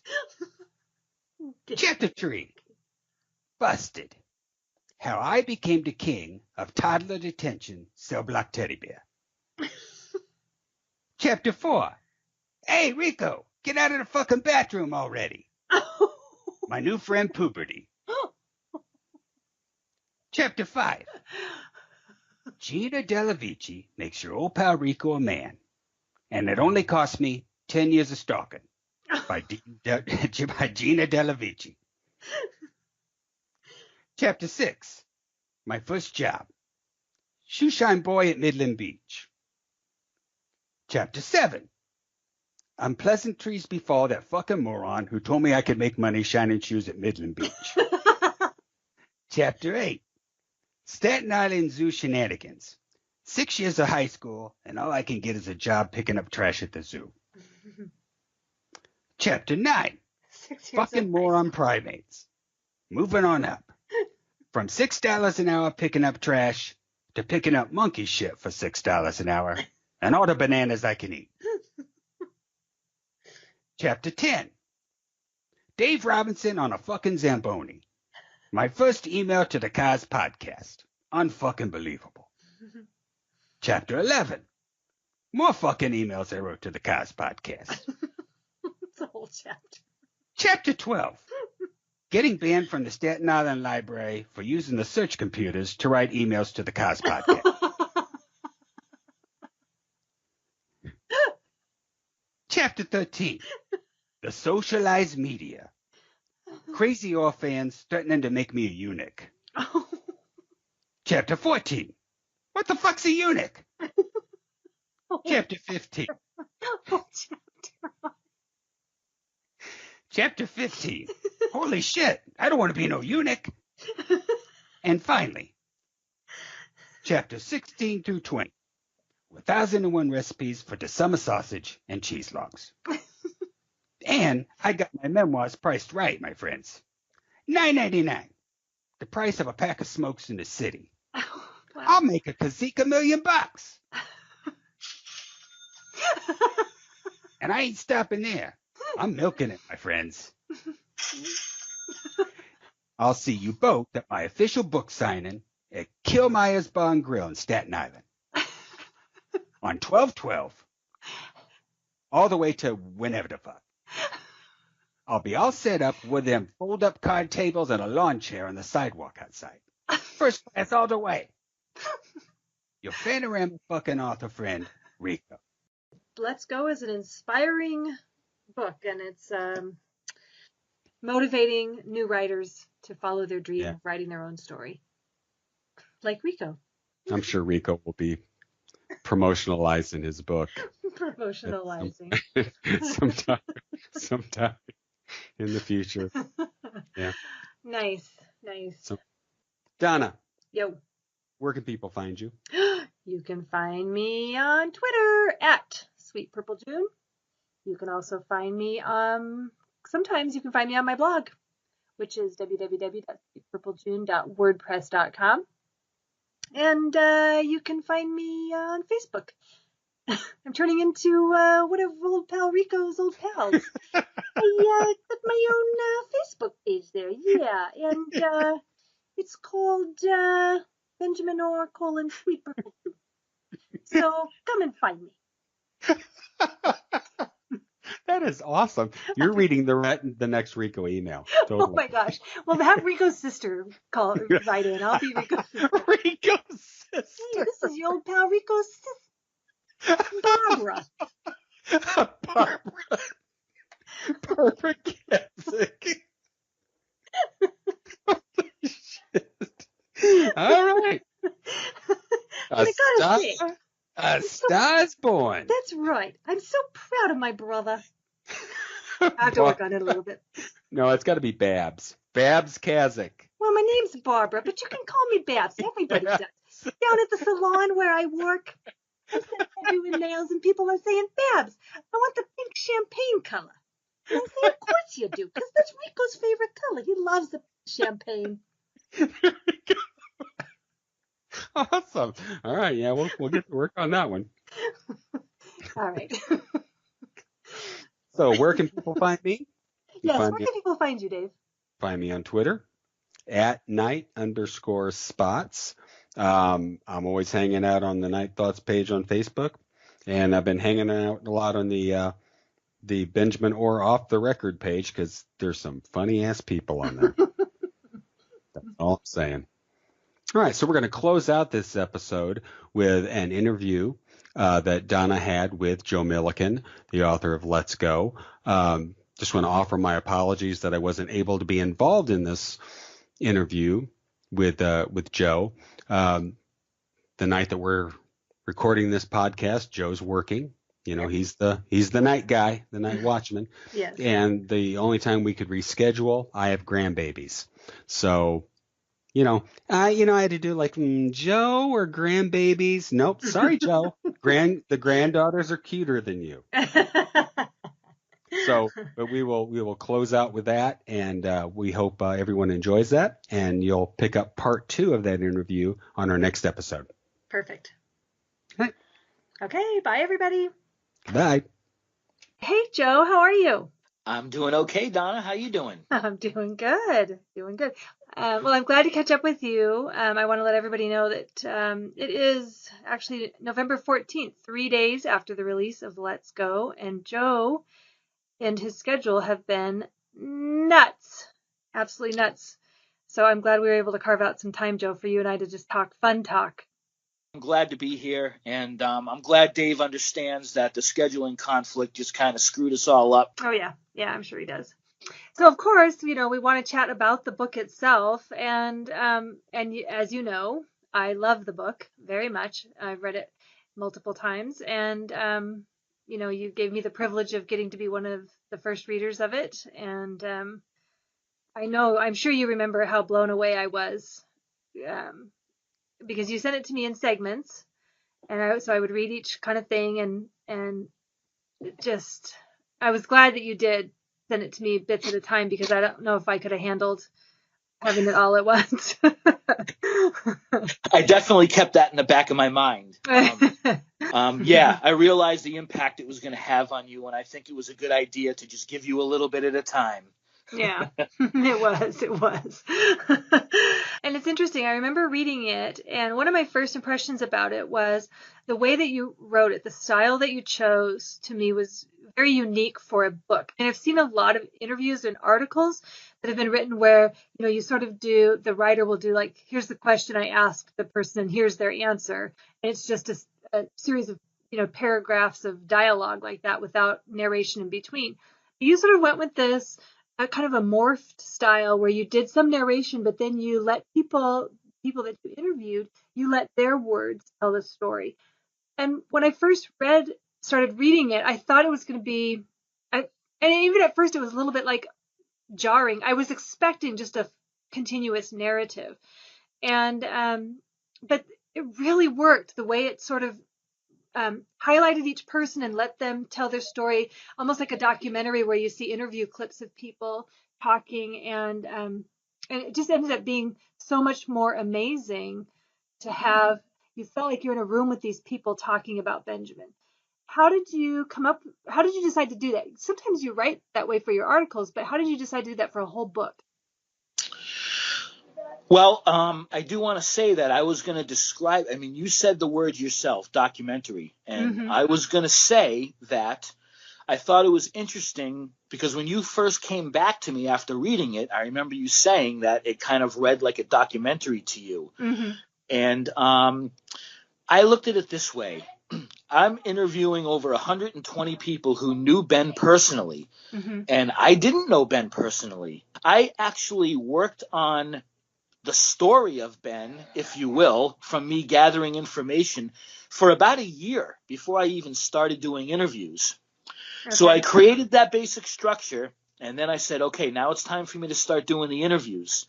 It just made sense to me to let these people tell the story and just let me kind of guide them along. Mm-hmm. It's almost like a bowling alley lane, with the bumpers on the sides for the kids. Yeah. You just they throw the bowling ball down the alley, and I kind of was the bumpers on the side and tried to keep them on track. And it wasn't even really something I planned, to be honest with you. It wasn't like beforehand I was going, okay, I'm going to set this up as kind of a documentary thing. And it just kind of happened naturally. And as I went along, it seemed to work. I really like it. It works really well. Thank you. I'm assuming you would have just interviewed people in the order that you could get them. Not like you said, okay, I'm going to start trying to find people from Cleveland first. You know what I mean? Did you interview chronologically, or did you just interview by whoever will talk to me at this moment? Kind of a little of both. I like I said, I created this structure to go on and just collected as much information as I could and wrote that all out. Mm-hmm. And that took me about a year. And then I just said, okay, I'm going to start interviewing people and just start filling in the gaps, if you will. So I did start with Cleveland people. I guess in a way I tried to make it chronological. But as I went along, it ended up scattering all over the place because I would get a hold of some people and they couldn't really talk to me at the time, or there were other people I wanted to get a hold of from the Cleveland aspect of it who I couldn't get a hold of right off. So I'd say, okay, I'll put those people aside. I'll move on to the next one. So it eventually got to the point where I had thrown lines out to people about this whole thing, and I kind of just let it flow. And when people got back to me, I went to that part of the story and filled it in. I got to tell you, I never realized how many freaking people a rock star can know. I swear I could have done interviews until the cows came home. I eventually had to shut it all off.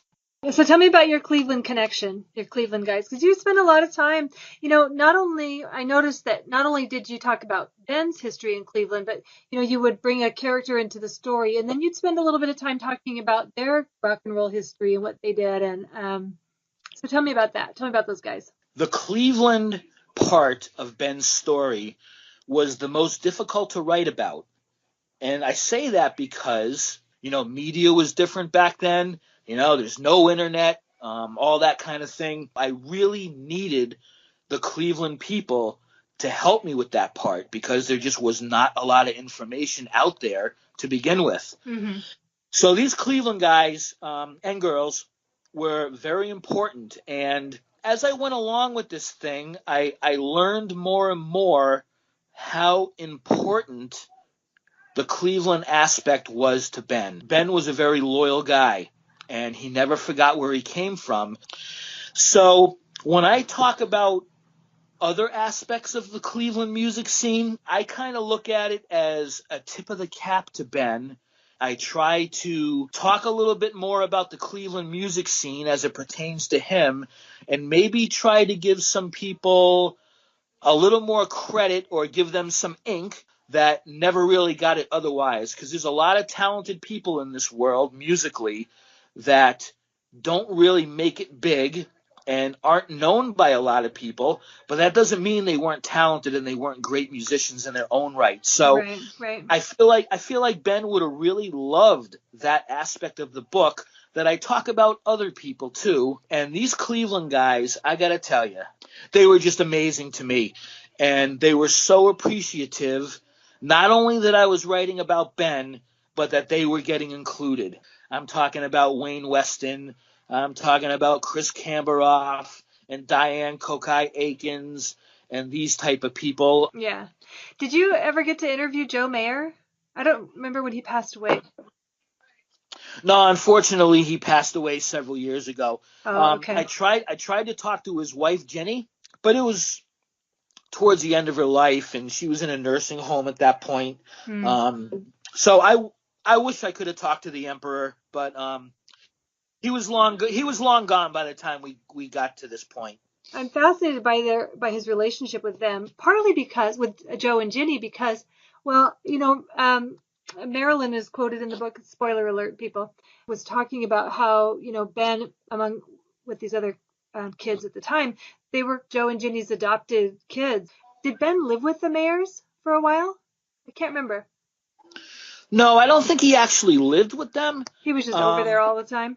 He was over there a lot. Another guy who's in the book, Walt Maskey, he tells me how the Emperor and Ginny were kind of his segregate parents, if you will. They always supported him.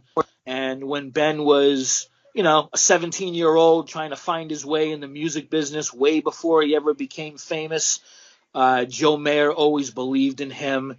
And there was a very strong bond there. And Ben lost his dad in the early 70s. So after Ben's dad was gone, I think he really looked at Joe Mayer as like not just his manager, but a father figure to him. As a matter of fact, Ben's son, his middle name is Joseph. Yes, after the Emperor. That's right. Well, it's interesting. I can't figure out really the dynamics of Ben's relationship with his parents because, I remember reading in the book that from a young age, it seems that he wasn't living at home anymore. Like he lived with, he had stayed with Joe Kurlick for a while, didn't he? He did. As much investigating as I did and as many interviews as I did, there's still some things that I never quite completely figured out too, because in my interviews I would talk to some people and they would kind of say, well, at one point Ben was living here, wasn't really sure what was going on with his parents and stuff, kind of a thing. But I don't think it was because I don't think Ben wasn't living at home with his mom because they were necessarily having conflicts like, okay, Mom, I can't be around you anymore, I'm out of here. Right. I don't really think it was necessarily that. I think people have to realize that Ben kind of grew up faster than most people do. Yeah. I mean, the guy quit high school as a sophomore to become a professional musician, and he's on a syndicated television show, Upbeat, when he's 17 years old. Well, and he was playing in bars when he was 13 with the Cyclones. They were sneaking him into bars. Yeah, and he seemed very independent, very young. And that not living at home just sort of compounded that with the, quitting school and the refusing to cut his hair and those kind of things. Not necessarily rebellion, outward rebellion, but just that he had a mind of his own and he was determined to do what he was going to do. Donna, that's a very good way to put it, the word independent. It was just a natural progression for him to just be more of an independent person. And, of course, I don't know for sure. I never talked to his mom. So I don't know all the ins and outs of it, and I suppose there could have been a little bit of conflict here and there. But I really think that Ben not being in his mom's house anymore, it wasn't necessarily because they were butting heads or having problems or anything like that. Right. It wasn't like his mom was going, how dare you go to these bars and be a rock and roller at such a young age? They gave their permission. Exactly. You're right. They supported him in everything that he did. Right. They gave their blessings. So I think it was just more of him being an independent person and knowing what he wanted to do and wanting to find a way to get to his goals. And part of that was just being out there and being independent and doing what he needed to do. You know what really cemented that idea in my brain was the part of the story where you say that or someone says that he was living out of his car for a while. And I think, why didn't you just go home? You know, like, why wouldn't you just, I think it was after he got out of the army or out of the military, but of course, especially as a mom, I'm just like, oh, Benny, go home.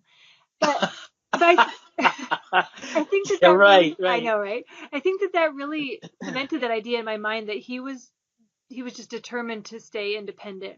And I also think seems like he was kind of he didn't have the, I know he's a loyal person, so I don't mean it like this, but one of the quotes in the book is himself saying it didn't take much energy for him to move around. Like he seemed to be happy to pick up his stuff and go wandering if he needed to get to his final goal. You know what I mean? Yeah, I see what you're saying. I think he might have had a mentality of, I don't care what it takes. I'm going to do what I got to do. Right. And you're right. I thought about that too. When he came back from the military and, I'm trying to think who told me. I think it might have been Chris Camberoff who said that. Yeah, I can't remember.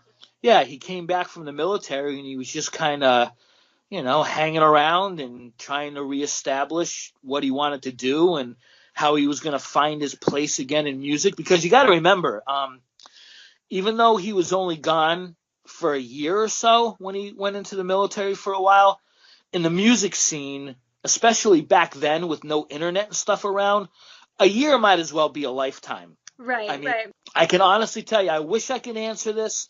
I don't really know for sure why he didn't go back to his mom's house. But I understand what you're saying, how you would just automatically assume, well, why don't you just go back to your mom's house and figure it out? Right, while you're getting yourself on your feet again. Yeah. I wonder, too, because I think I remember reading that his parents were very traditional, very old school, very protective. So not that it wouldn't have been a loving thing, but there may have been also some of that, a little bit too much mom attention, a little bit too much, where are you going and what are you doing and you think you should be doing that, as all moms do. Maybe he just was like, okay, I'm making my own decisions here. That could play a part. That could play a part in it for sure. But it's interesting too, the whole idea of him being a bit of a wanderer. I think the other thing that stood out to me was, he had just gotten married to Chris, moving up to where and then he leaves for 3 months to go to Boston. Again, just that single-minded pursuit of his goals. And then him saying, it doesn't take much for me to get up and move around. He loved touring more than the other guys, it seems. And he just was kind of a traveler in that way, it seems like. Right, he definitely was. And maybe also just one more thing about why he wouldn't go back to his mom's house. Mm-hmm. Maybe he didn't feel like going. Maybe he didn't want his mom to be saying, "You cannot bring that girl into this house." Oh, that is not what the basement is for, Benny. Sorry, I just had to throw that in there. Well, that could very well be that too. So, maybe we're touching upon a lot of things. Maybe it was a little bit of all of this combined. You know what I mean? Yeah. He was just he was still, young. Finding his way, if you will. Yeah. Oh, Ben. Well, it's interesting to me too that he was kind of at a low point when he met Rick, because I think that was, it was after the military, and I think if it was Chris, I think it was him saying he was kind of living out of his car, he's trying to figure out what he's going to do and stuff, and then sort of enters the picture there at that point, and just sort of the perfect timing of that, and what a strong click that they had. That all just seems so serendipitous, Yeah, he was definitely still in the trying to reestablish himself mode. But I think by the time he met Rick, he was starting to get his kind of getting his feet settled again. But you're right, it was still in the phase where he was like trying to figure out what his direction was going to be. And lo and behold, I think Rick helped him find his way, don't you think? I would totally agree with you on that. I totally agree. Yes. So you were able to, obviously you interviewed a ton of people for the book. You were able to have some good conversations with the different women in Ben's life. And which I think is amazing that to a certain extent, Chris, Judith, Diane, Julie, Adita, all contributed something to the book, which is pretty great. Yeah, it was all that whole part of it was a very delicate situation. You talk about having to be careful and tiptoe around, and it wasn't really, without saying which particular women, some of them were, I wouldn't say eager, but didn't need convincing, we'll say, to participate, whereas a couple of them, it took a lot of convincing to get them to participate. I had to gain their trust. I mean, because, and I understand, they also know that Ben was a private guy, and they don't know me from a hole in the wall, and I needed to gain their trust. So it was kind of a mixed bag of how I got the women involved. But I am proud to say that I eventually did and was able to get all of the significant women in Ben's life participated in the book. And I'm very proud of that, I want to say. I never met Ben, I know, and I'm speculating to a certain extent. But obviously, he had a way with women. And you, in the book, were very delicate and careful about that. Because I'm assuming, Joe, that these gals told you a lot more than what you actually wrote. Yes. Maybe not all of them, but I'm sure somebody spilled more than what made it to print.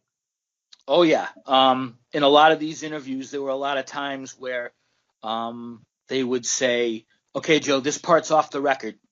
And just so they could give me insight to help understand the situation a little bit more. And although I said a moment ago that I didn't want to get into specific names about who, was easier to get involved in the book than others, I will say that one thing I'm particularly proud of is that Adita, she told me when I finally, I will say that Adita was, I don't want to say it was difficult to get her, but, she has a son. And she's very protective of him. So she was extremely concerned about where this all might go, which is totally understandable. And it literally took me, I'm not saying I'm trying to get a hold of her every month or something, but it literally took me a few years to get her to want to contribute to the book. Okay.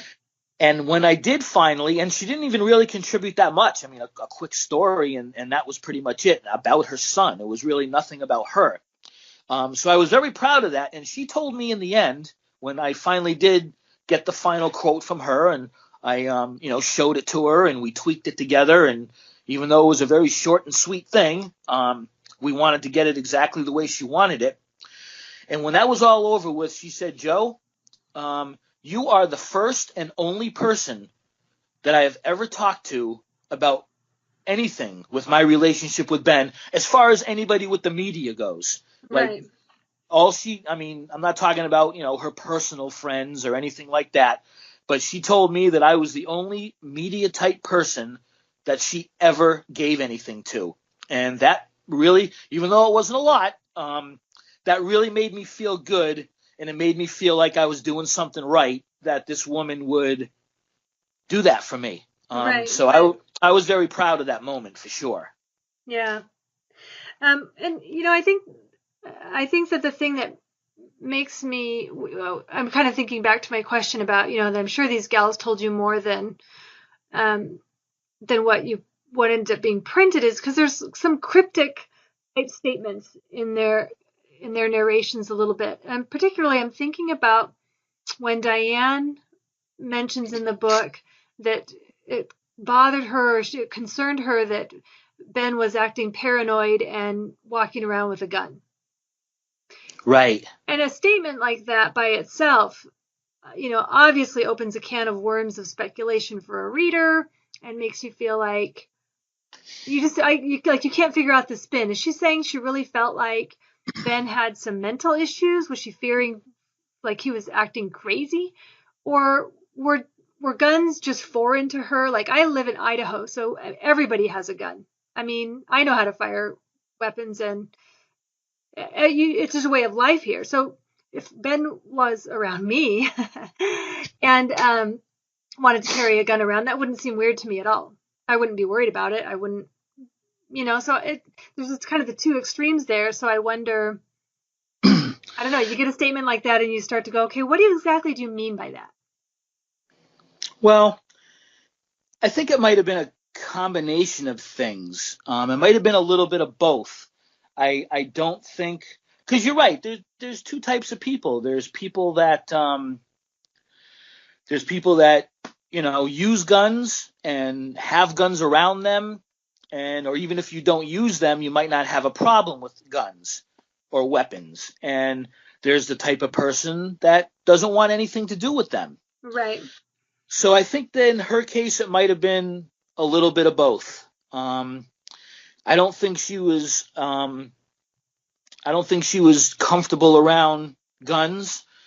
And so if you already feel that way in general, then you're obviously going to feel that way or feel more strongly about it when you're walking around with your partner and you know that they have a gun on them. Right. And then particularly when she's also indicated that he had kind of mood swings and, different emotional seasons going on. I guess you would start to be a little bit concerned about how the two were going to combine, maybe. Absolutely. And also add to it that he's a famous person. So that means if you're a famous person, wherever you go, there's people. Wherever you go, there's fans around you. And we know that, fans can be very extreme. So I think that she might have actually, she talked about this a little bit with me about how, in the back of her mind, there was just potential for maybe not disaster, but there was potential for something to go wrong there. I mean, right. At that time, because when he was with Diane, they were still living in Boston, and they did a lot of, I think, from what I understand, they did a lot of boating and diving and that kind of thing. But I don't know, was he much into hunting at that point? Yeah, it kind of progressed into the hunting thing, and then maybe I would imagine, I'm not a hunter, but I would imagine there's a lot more opportunity to go hunting when you're living in the woods of Vermont as opposed to living in, the hoity-toity town of Weston outside of Boston, and where you got $1 million homes around you. There's not a lot of need for a deer tag down by the Charles River, I'm sure. Yeah, he didn't have a lot of places to, set up his deer stand and, and hang out and, watch for whitetail. So, but I will say though, that even though he probably wasn't really getting into actual hunting at that point, his interest in guns, I think, did increase over time because, even though this isn't necessarily talked about in the book, when he was in Weston, Mass, and the cars were kind of at their height. Two gentlemen from Cleveland that I talked to a lot in the book, Wayne Weston and Chris Camberoff. Ah, yes. They would go to visit Ben and go, stay at his house for a few days or a week or whatever. And when they did that, they would go target shooting. Yes, I remember seeing Chris Camberoff photos of them. That's right. That's right. So even though Ben wasn't necessarily doing the hunting thing at that point, I think by then he was getting more and more into guns. And I'm not sure if I want to quite go as far as to say it was an obsession. Definitely wasn't an obsession yet in the 80s when he was doing target shooting with Chris and Wayne. But I do think as time went along, he did get more and more involved in it. Yeah. And another little story I can tell you that's not in the book. Ben was obviously living in Vermont in the later years of his life. And I actually talked to a gentleman who lives not too far from me. He was asked to evaluate Ben's estate. And let's just say that he told me that Ben, at that point, had a lot of weapons. He had a couple of huge gun safes. And without getting into too much detail, let's just say that he possessed a couple of weapons that he wasn't supposed to have.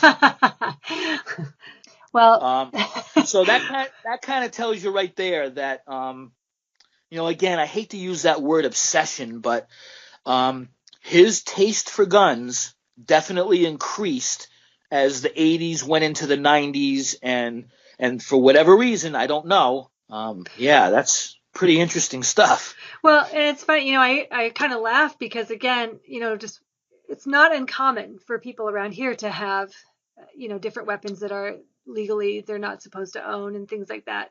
To me, it's not danger. My husband in particular collects guns, more handguns and just different historical type of things. But a lot of people around here do that. It's their hobby and not kind of an obsession, but not any more than like someone who's restoring an old car, or someone who collects guitars, where you just are like, oh, I got to have that, or it's just so cool the way it works. And, Right. So to me, it's not unreasonable. It doesn't scare me or I don't think, oh my gosh, Ben was on the verge of going psycho. It's right. It's a normal thing in my neck of the woods. And so I just go, oh, that Ben, what an outdoorsman, what a man's man. That's the perspective that I have on it. Yeah, and that totally makes sense. So as long as you can understand the flip side of it and understand that there's other people who don't understand and relish a gun culture, right. You can understand where that type of thing would make people nervous. Yeah, if you haven't been around that all your life, if you don't come from a family who had guns in their house. I mean, I've never owned a gun. It's I'm not against guns. I'm not against people who hunt. Have you ever fired a weapon? I have never fired a weapon. Wow. I was not in the military. That's just not my thing. Right. And not part of your world. But I don't sit here and look at somebody else who has guns and turn my face sideways. Like, how can you do that? I don't think of it that way at all. You're not gonna, to each his own. And you're not going to fire me because I've shot a Mossberg and a 357 and I go target shooting. You're not going to. I'm not out of a job, am I? No, no, Don. I think you're safe. Probably because I live far enough away that I'm not a threat. Is that why? Oh, come on now. Just teasing. I know. But yeah, so I think it was a combination of, back to what you originally asked, I think it was a combination of things. That it wasn't really something that she was interested in on her own to begin with. Yeah, I get it. I get what you're saying. Yeah. Kind of changing gears a little bit, because I was thinking about this when I mentioned that Ben and Diane used to do a lot of boating and that kind of a thing. And then you read in the book, it seemed like he and Judith, they were more into into snow skiing maybe, right? And outdoor, because they traveled back and forth to Vermont quite a bit. Yeah, they did. They did the skiing kind of thing, and they were more like common sports. I think they played tennis together. They would run together. Are you wait, whoa. Are you telling me Ben was a runner? Well, maybe not necessarily a runner like you or I, but he was athletic. He was definitely he was athletic for sure. I would love to. Well, you've seen photos of him, participating in softball tournaments and that kind of thing. So maybe more conventional sports.